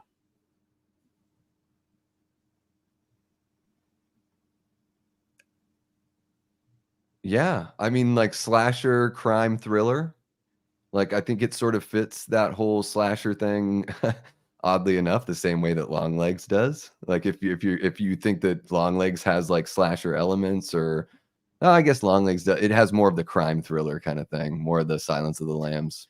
Don't you think we should make this? I think the solution to this whole thing is to make the definition of a slasher film a lot more specific, right? Like, I like where you guys are going with this. Brandon, maybe not so, because he considers fucking Shamu a slasher over there. I'm trying to find a good definition. Well, and people bring up like the Terminator all the time. People say the Terminator. Yeah, look at that. But it's like the first 20 minutes of the Terminator has slasher elements, but to me, it's more of like a sci-fi noir, like. Whereas Jaws 2, I think, has slasher elements. It's got the kids look like kids from the first 3 Friday the 13th films. You know, they're out there partying. Some of them get killed. You know, it definitely has those elements for sure. The bar scene in Jaws 2 reminds me a lot of the bar scene in Friday the 13th Part 2. Brandon, what do you think about Terminator being a slasher film? I could see that. More so than Predator, you know what I mean? But I think if I'm going to consider Jaws 2 a slasher, I have to consider Alien, because all this shit's blowing my theory out of the water. All the stuff I'm looking at right now. So what's your theory? That Jaws 2 is a slasher and Alien's not. You know what I mean? Like Davey said, it's a haunted house movie, which it is, but like it's still a creature like the shark is, killing people with sharp teeth, or 2 sets of sharp teeth in the case of the alien. Oh, fuck. But I think creature versus human being is where you can draw a line on slasher. A creature feature is different than a slasher. The creature may be slashing and may be killing, but it's a creature feature. This is what I'm talking about. Look at this. See, Terminator is not a slasher film. And then we have the Terminator definitely is a body count film. Like, this is what I'm saying. Like, I'm not trying to start shit, but no, it's fun. It is fun though. It fascinates me how people they don't question, like they know. They say this to this, you know. Here's another one, Child's Play. Child's Play is a slasher film, right? Yeah, I think so. Not many people get killed in it, the first one, but I think it's a slasher for sure. I mean, it's literally about a serial killer that continues to kill in his second life. What's the difference between a slasher and a creature feature? A creature feature is like non-human, like for instance, a shark.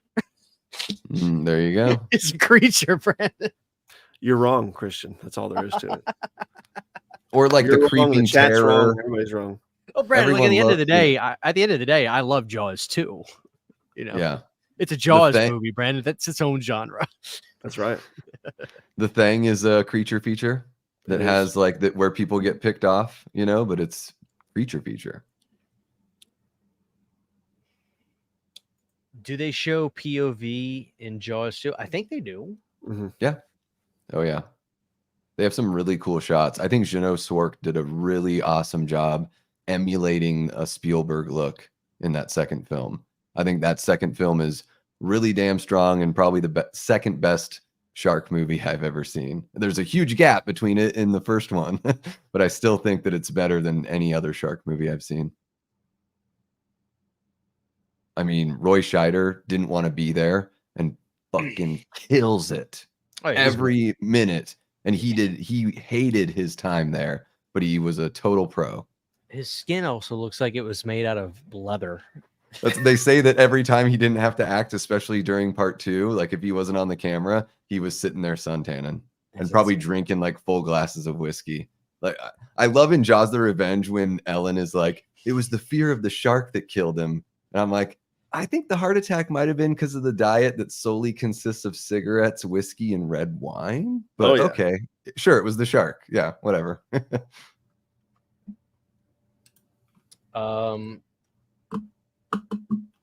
Talk of controversial. Nobody will ever convince me Jaws the Revenge or Psycho 1998 are bad films. I really enjoy Jaws the Revenge, but I think it's bad, but in a fun way. I'm convinced that the movie is, if you tell yourself Lorraine Gary has schizophrenia in the movie, it makes the movie makes a little bit more sense.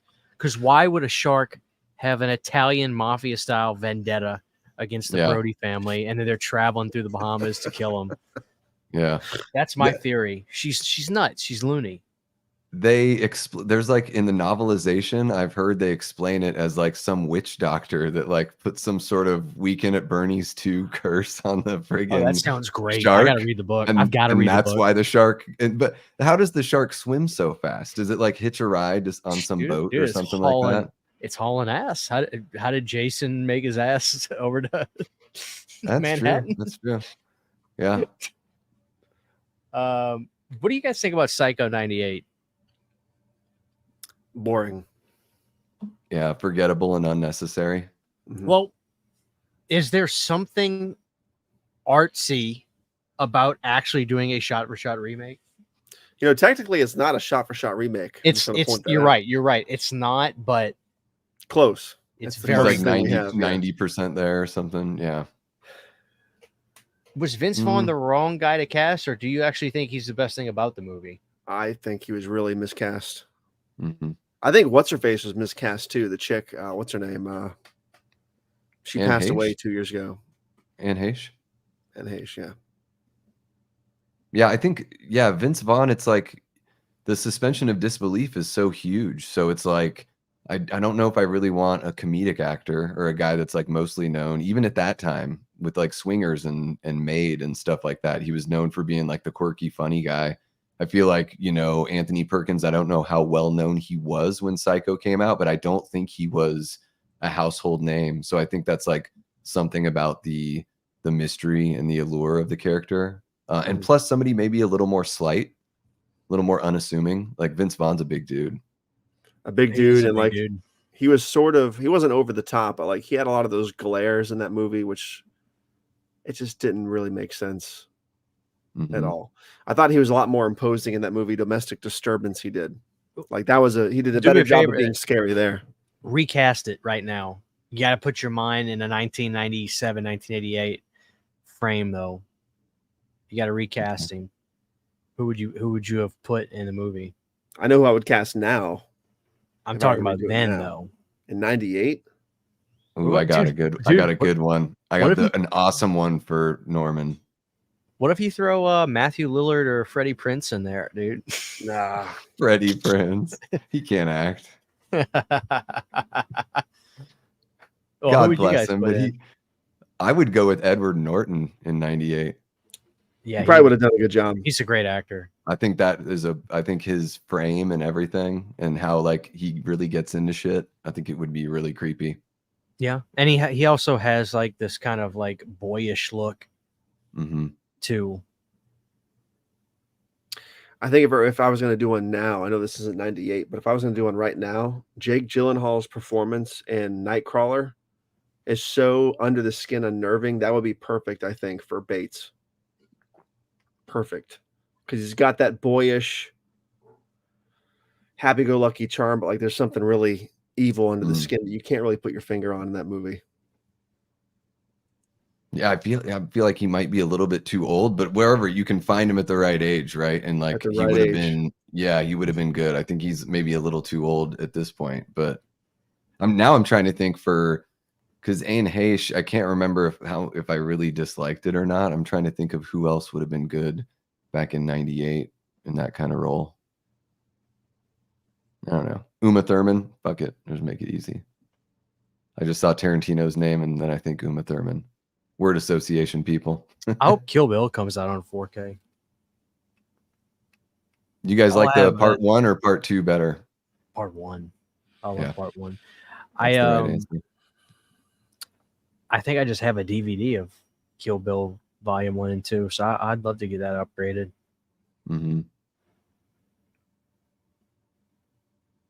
What are your thoughts on Matthew Lillard as Shaggy and Scooby-Doo? Perfect. Synonymous. Amazing. Synonymous. Tarantino's Psycho would be so unhinged. Dude, it would be so good. I want to see a skit where somebody puts together like a fake trailer.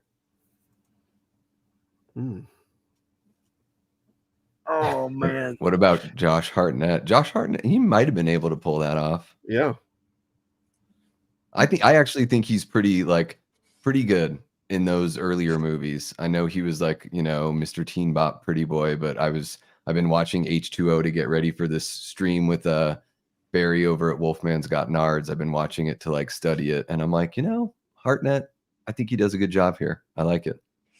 I love H2O. Always have.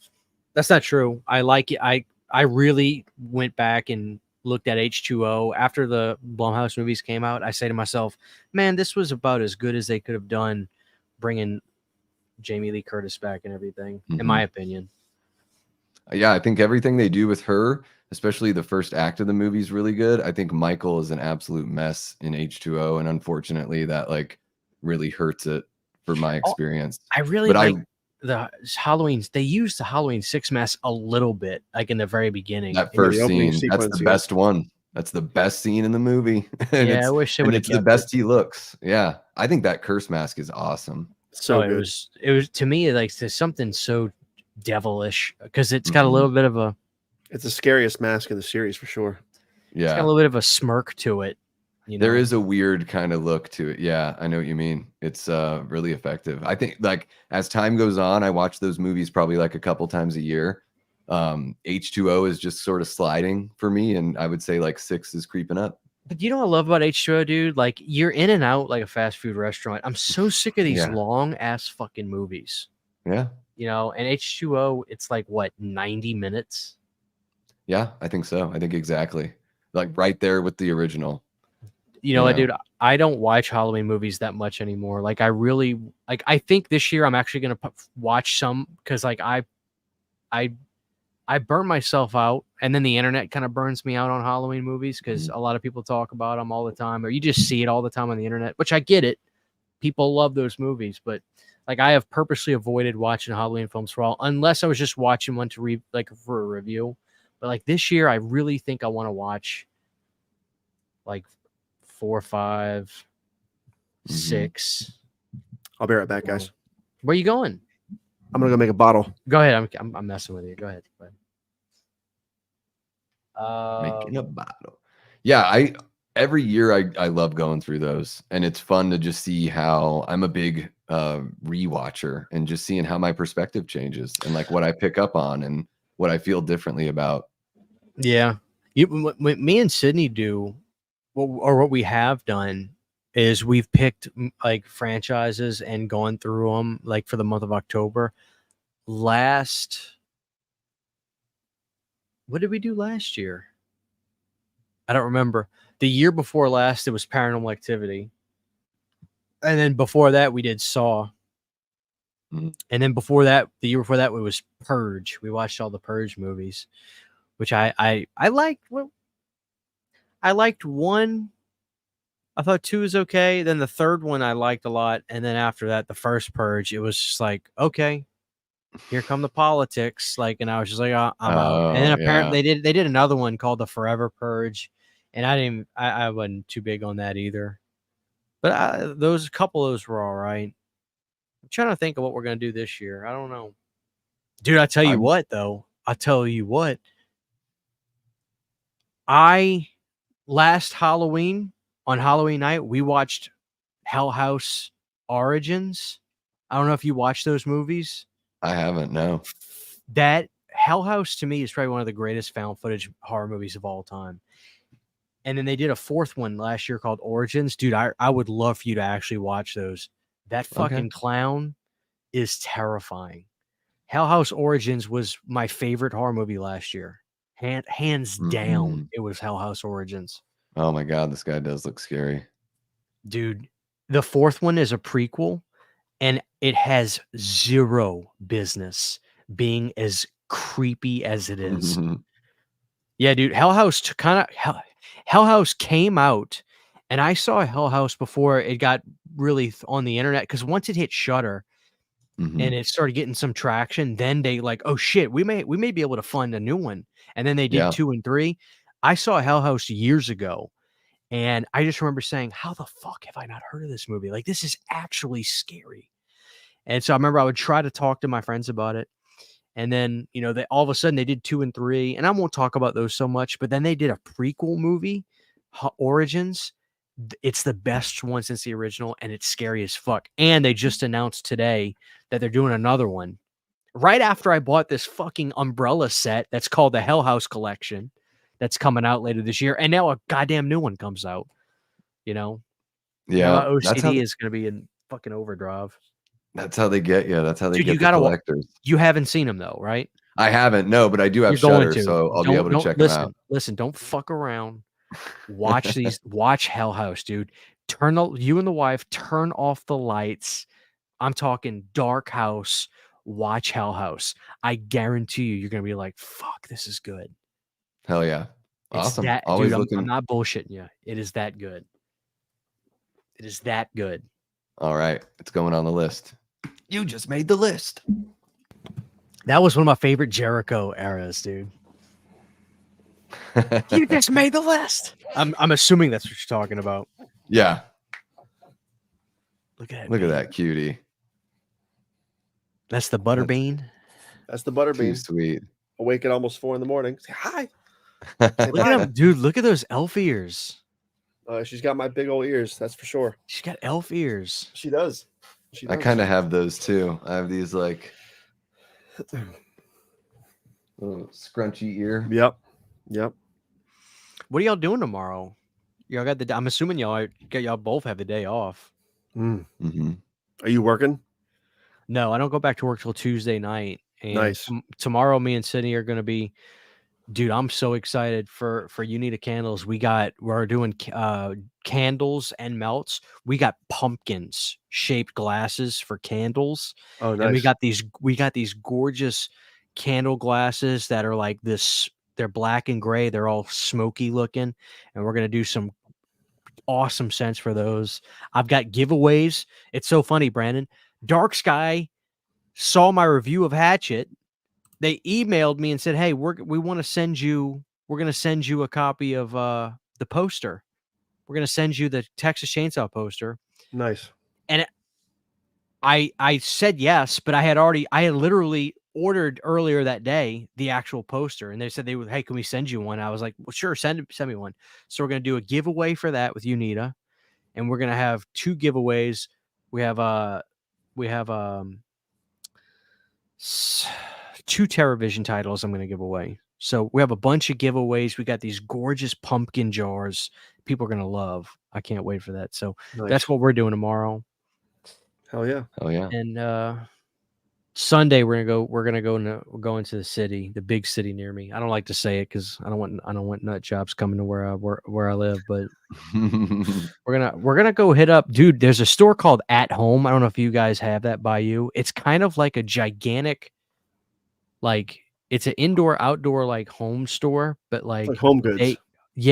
They legitimately get Halloween stuff early. Yeah. So we're gonna go tomorrow and just to be around it, like just to breathe it in. You know? Yeah. My Kate will like, I'm stopping by Home Goods on the way home is a very familiar thing where she rolls in there. She'll get like a couple, plates or cups or whatever, or be on the lookout for the Halloween shit and all that kind of fun stuff.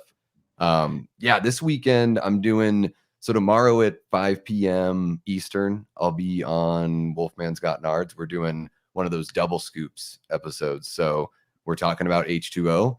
It's called Why We're Wrong. Barry's going to tell me why it's the second best film in the franchise, and I'm going to tell him why it's not. So that should be pretty fun. Okay, and then hold on. Time out.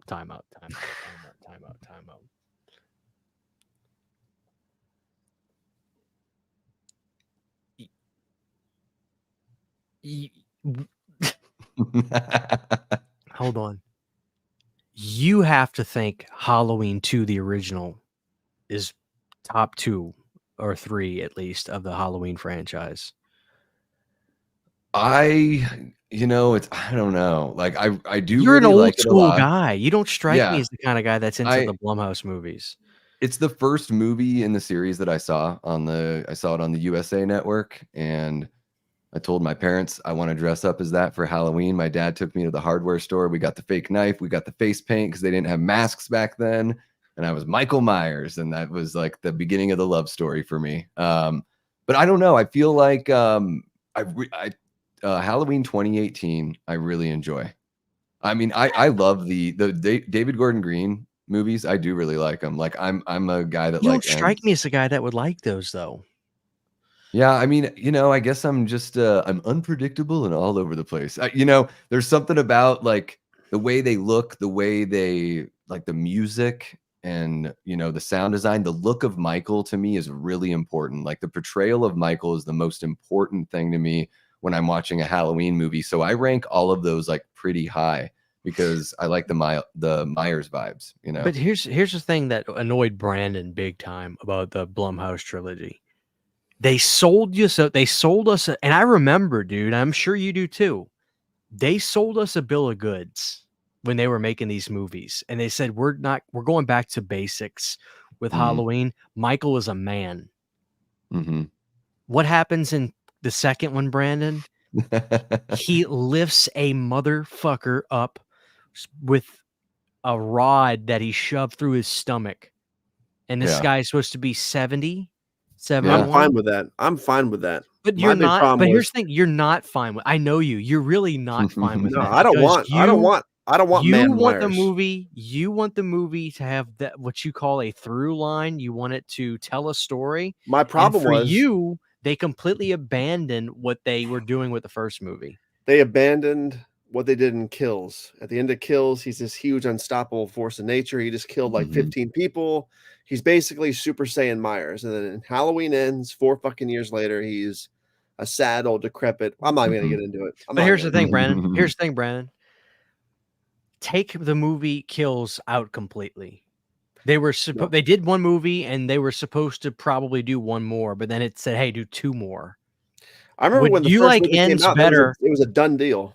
I It know, wasn't. Yeah. but would you like Ends better if they if they didn't make Kills? Because obviously Kills is literally and I mean this respectfully, but it's a nothing movie. It's literally just they're making a movie that's supposed to get them to what they were going to do.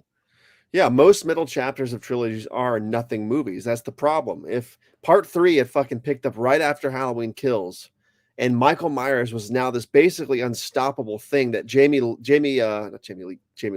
Laurie Strode, who was hurt, has to go fight after he just killed half the town. That's a much better story within the arc of the story they set up of part 2 than skipping 4 years because of whatever.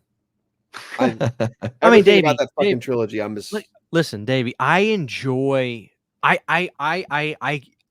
If you sat me down and just said watch Halloween Ends, I can enjoy the film, but I can't watch them 1, 2, and 3 because I literally my head will spin big time. My head will just horribly spin. But my thing is, I don't know. I don't even know. I don't even know what I'm trying to say. I will say I guess it's just like, dude, I JJC, get a headache. Why is she? And I need a good answer for this, Davey. He's locked up. Okay, he's locked up, and she is freaking out. She's barricaded herself. Then he's free. Nobody knows where he is. And then she decides to bake pies, put on old-time dresses, and not lock her front door. Explain that to me. Explain that to me. Yeah, that's one of those things that it seems like they sort of got that flip-flopped.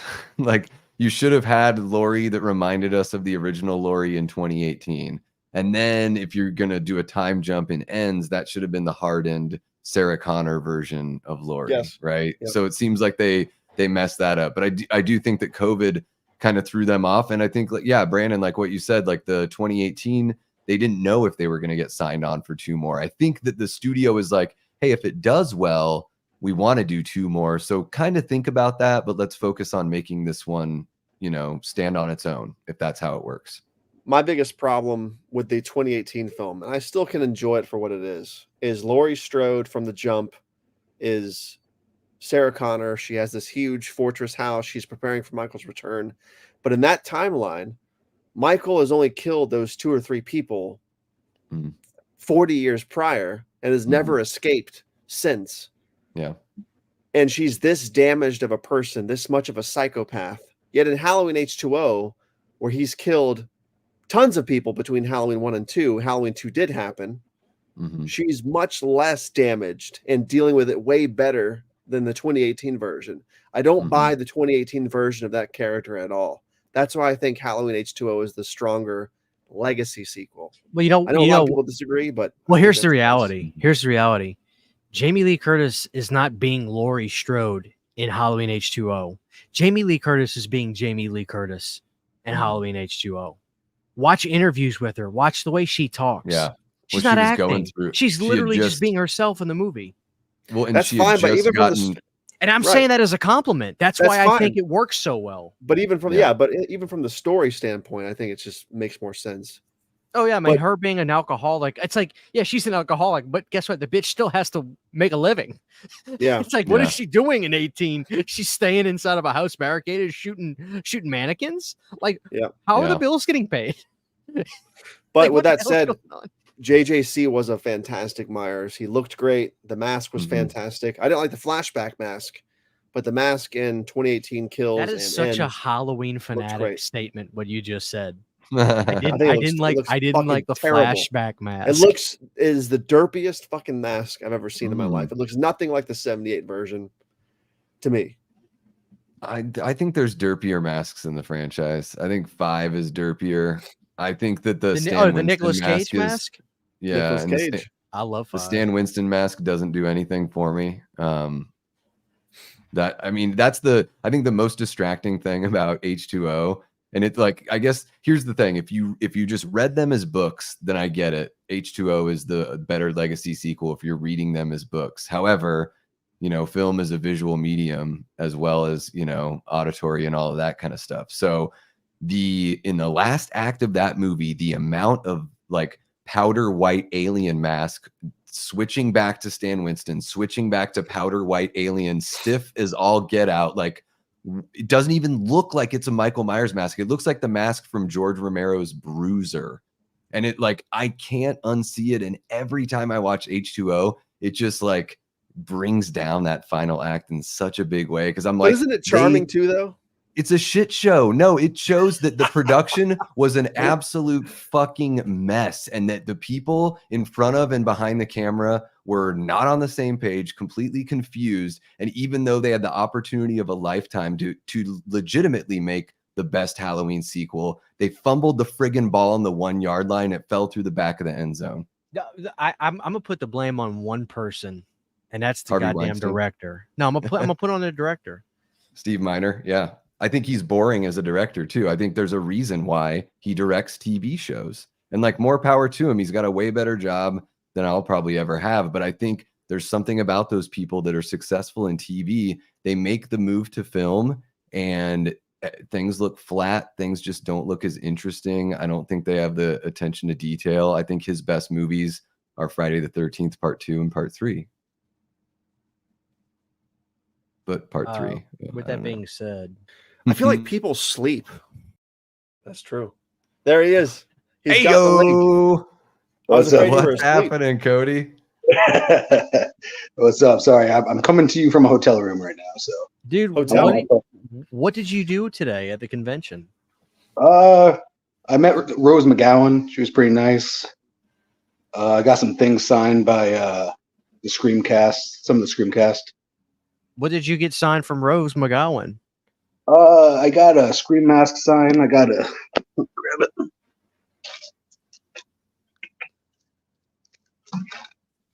I have a. Sorry, I'm not used to being on my phone. So unprofessional. I have like a Scream mask that I have the whole cast sign. Oh, very cool. So I've Excellent. been working on this piece for a while. Is that the one that shoots the blood in the face? No, this is like a real cheap mask, which I wish I would have got like a nice mask for it. But it was like when I met Nev Campbell a few years ago, she had it on her table. So I got that sign.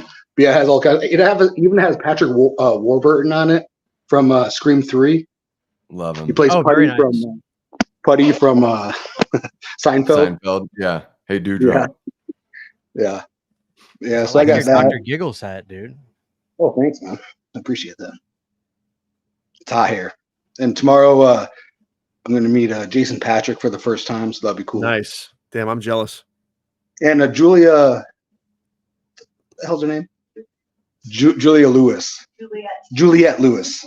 Oh, cool. Oh, nice. That's Yeah. cool as hell. Oh, Juliette Lewis. Wow. That's really cool.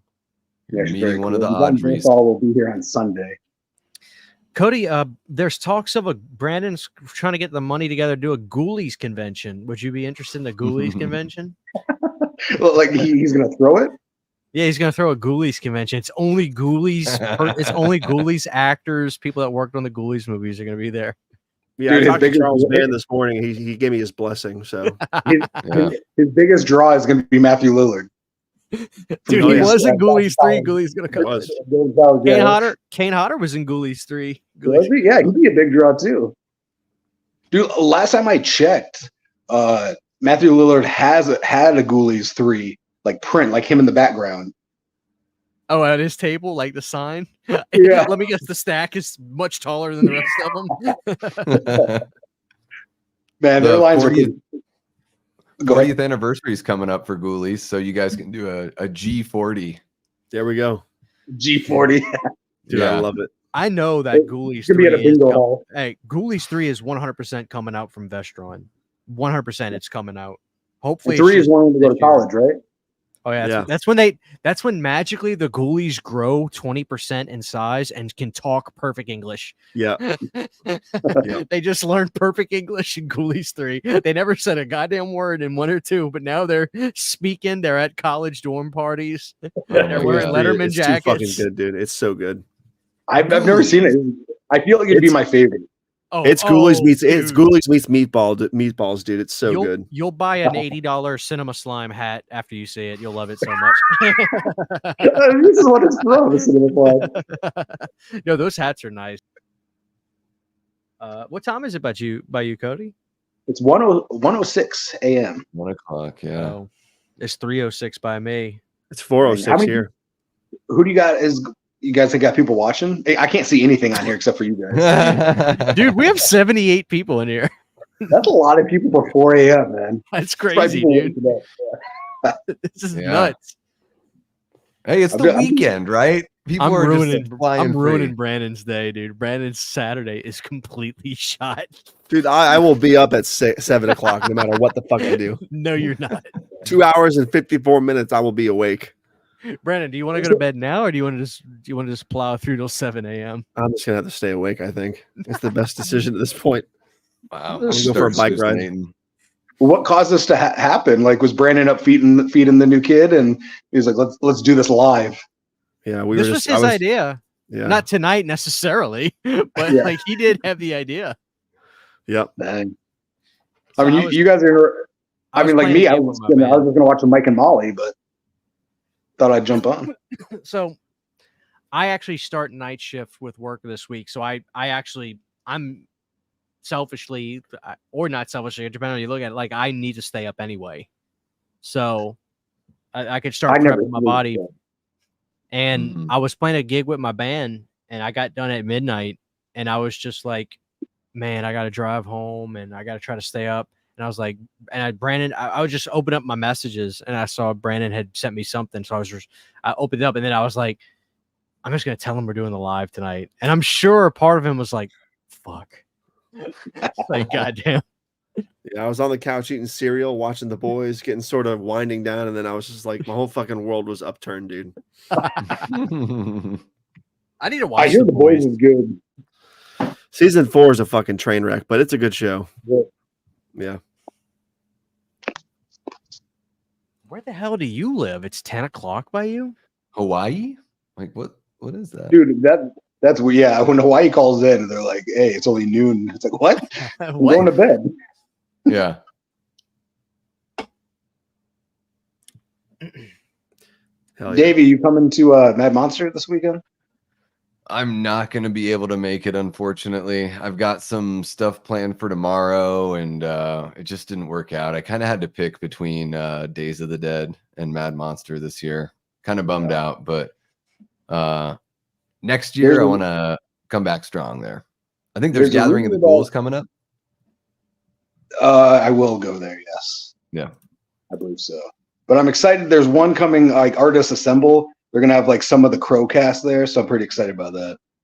Oh, that'll be great. Hell yeah. Okay, hold on. The Crow. Tintin. There's a vocal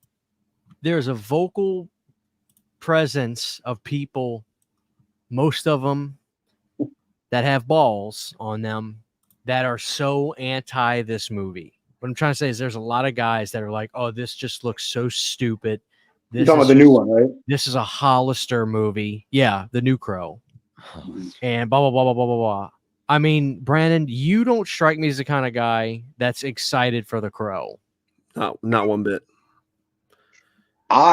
So The Crow is in my top 5 favorite movies of all time. So you should really be against this movie, Cody. I'm very excited. I'm excited for it. I think I like Bill Skarsgård. I love Peter Skarsgård. It looks a little more John Wick, but I think it's gonna be fun. It's gonna be nothing like what we are used to, but that's what we need is something we're not used to. Okay. Let me ask you this, Davey. I'll follow up with this. Is the Crow, the original Crow, is it just a love story?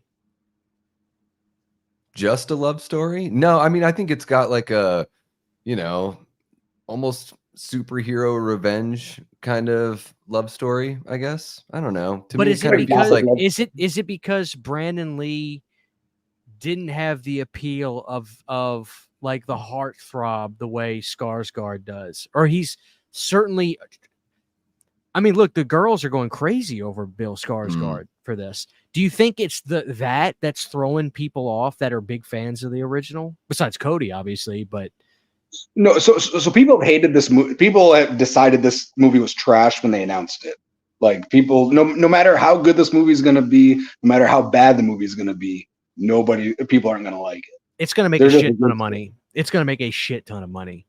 You know what a good idea was? It was supposed to come out the same day as the new Bad Boys movie, like last month. So they saved themselves by switching it to August. I think it will make good money in August, but it wouldn't have made good money in June. Do you like the sequels though, Cody? So City of Angels, I like City of Angels. It's not my favorite. And then they progressively get worse. I actually do. Last time I watched the third one, I've only seen it once, but I really liked it. I really wanted to like Wicked Prayer because I like the cast, but it's pretty bad. But I watch it for a good time. Can I blow your mind real quick, Cody? And you're not going to like this. Yeah. The second Crow movie is the best Crow movie. It's equal to the first. Iggy Pop is no. Okay, all jokes aside, you cannot tell me that Iggy Pop is not fucking great in City of Angels. Dude, there's like a director's cut of it out there somewhere that's supposed to be like 10 times better. Like the Weinsteins cut that movie up to shit. That's all they did was the director already said it's never going to happen, unfortunately, because that footage is destroyed. Fuck the Weinsteins, dude. Both of them are crazy. City of Angels is fucking fantastic, but they're both great. I love The Crow. Masterpieces. Dude, the soundtrack for The Crow really is great. Both soundtracks are fucking kick-ass, and the scores too. They have a really cool Crow shirt here I might get. It's like Brandon Lee on the front, and then it has like the bad guys on the bottom, and then on the back it has the list of the soundtrack. Like nice. Nice. Yeah. I might get it. We'll see how much money I got. I think with this new one, it's like so like Brandon Lee just wasn't a star the way that Bill Skarsgård's a star. So I think that's like maybe one of the reasons why the ladies, are fawning all over him because they know who he is. But also like media's bigger now. And I don't know. I think this new one, like I'd give it a shot because it just looks like a modern version. So it doesn't look like it was necessarily catered to the people that grew up with the original. But I think the biggest mistake they made was naming the character Eric Draven. They could have just picked whatever. Another Crow film. Yeah. And then that way people wouldn't compare it. I think most people are getting wrapped up in those sorts of things, which is pretty inconsequential in my opinion. Like taking it personally when you didn't have anything to do with the original movie, like just F off. Yeah. I mean, I agree. It's like there's other shit you can be upset about in the world right now than that. Yeah. I mean, I'm excited to see it, but I know there's a 95% chance it's going to be bad. But why do you say that though? Why do you think it's 95%? I think it's going to be very CGI heavy blood, and that's kind of turns me off. I like the John Wick style. That's pretty cool, but I'm not a big fan. I wish it wasn't set in another country. I wish it was set in like a Detroit, like the first one, or like a New York City or something like that. I just relate more to things in the States, I guess. That's just a me thing. But I feel like it looks too visually bright to me, dude. Like the first one had a thick, dark atmosphere. This one just looks way too bright, man. I know. The first one was thick.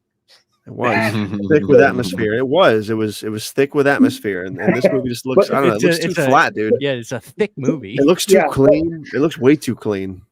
So I understand what Brandon's saying. It's kind of like You do?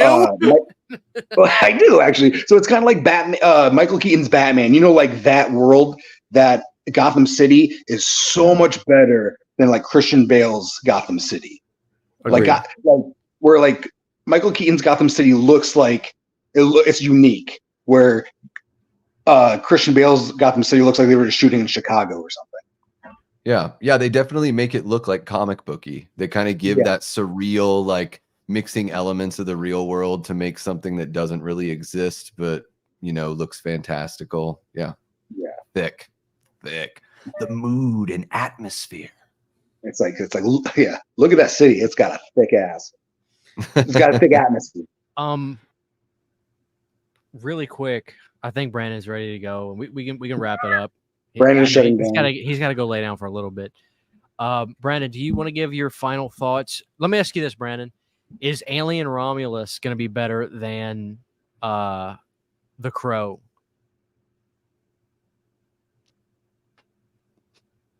You're thinking about this? Or are you just? I was gonna say maybe I keep thinking he's falling asleep. Romulus looks like fucking trash too. I don't know. No, it doesn't. What are you talking about? I don't think there's enough to go off of, really. Dude, you're nuts, dude. I'm not convinced. I'm not convinced yet. Dude, it's Fede Alvarez. What are you talking about? Yeah, what has Freddy done you to hurt your feelings? About Alien, dude.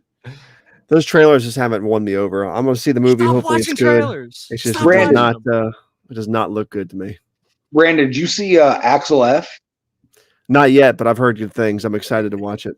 Dude, I freaking love that movie. Like, it was so refreshing to see like real explosions and real fire. Like, it's crazy how much that little thing can like make a movie so much better. Like, Netflix really dropped the ball in not putting that in theaters. Yeah, as we were talking about. Yeah, exactly. Yeah. I've got to watch it. A lot of balls, dude. Netflix is trash. They made the best. Listen, dropping bows. They made the best show I think I've ever seen in my life, besides Breaking Bad. They made a show called Mindhunter. Mm-hmm. I had never seen a show so fucking gripping with every episode, to where it's so intense, you're fucking standing up. You can't even sit down watching it. They did 2 seasons and then COVID happened, and then they were just like, no, we're done. We're not going to do another season. And the ending of season 2 was the BTK killer coming in to the story, and it was like, oh my God, holy shit. And then they never picked it up again. Dude, they can kiss my ass. All they care about is that Stranger Things crap. Yeah. That's it. They shove them pizzas. They shove them pizzas in Walmart. They shove those ice cream cones in Walmart. They can kiss my ass. So I was a big fan of a show on Netflix called Glow. And like it was really good. I mean, it wasn't like gripping to where I couldn't sit down, but it was really good. And it got to like, it was like season 4, and then all of a sudden, they just decided not to do it anymore. It was done. Netflix is bullshit, dude. They, I think that the guy who did the director who's doing the new Exorcist movie, he himself has said, like, dude, they refuse to put my movies out on DVD or Blu-ray. They won't. I asked him. Yeah. He goes, I tried to, and they're like, no, we're not interested in that. Yeah. And then you see these physical media people that kind of like talk about stuff that's supposedly coming out, say like, oh yeah, season 3 and 4 of Stranger Things is going to come out on Blu-ray. I don't know if I can even believe that. Yeah. Like, I don't even, they didn't do 3. What are they going to do? They're going to do it. Like, I don't think they're going to put them out. Yeah. Cause they used to do those nice sets at like Target, right? There's like VHS covers, and then they just kind of stopped doing that. Yeah, I luckily they're still kind of they were easy for me to get. I went to one of my this DVD store by me, which had them used, and one of the used ones was still shrink wrap. So I got that for $7, and that's cool to have them. And I'm sure they have special features. I haven't checked yet, but I'm sure they do. Wasn't there rumors that Netflix was going to open up like a store where you go and buy stuff? I heard about that, but I don't know if that ever had any. I don't know if that ever. Watch. I want a theme park. Netflix theme park. Dude, they were going to do it with Blockbuster. They were going to have a Blockbuster theme park. Wow. Did you see that Redbox is closing down for now, or is closing down for good? Damn. I still have red boxes by me. People use them by me. End I of an see people era. use them by the Walgreens all the time.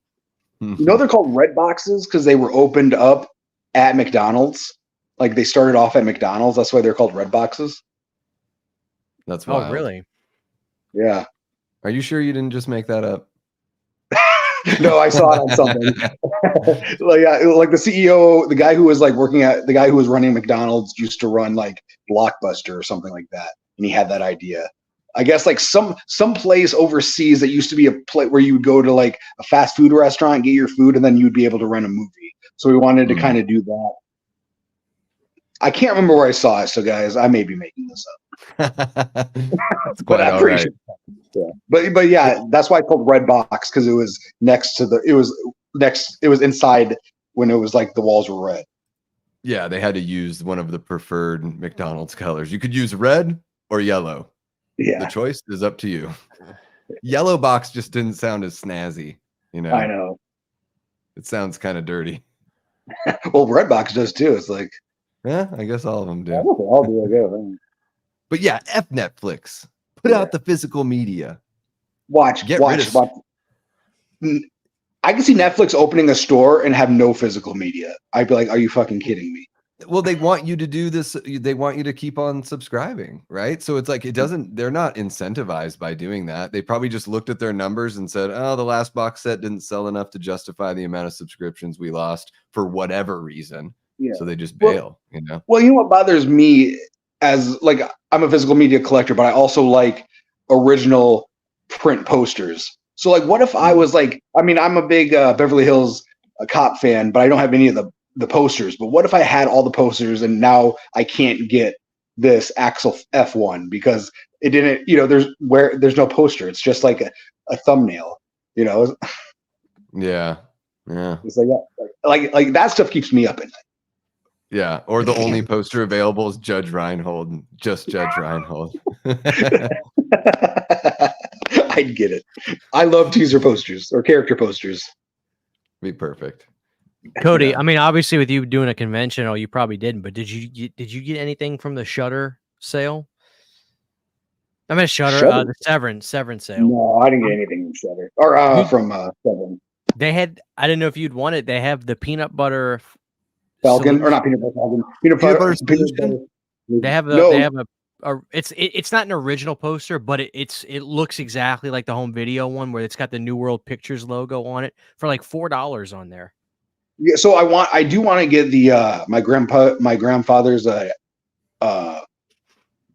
hell's it? My grandfather's my grandpa is a vampire. Vampire, yeah. Dude, That's my aunt rented that.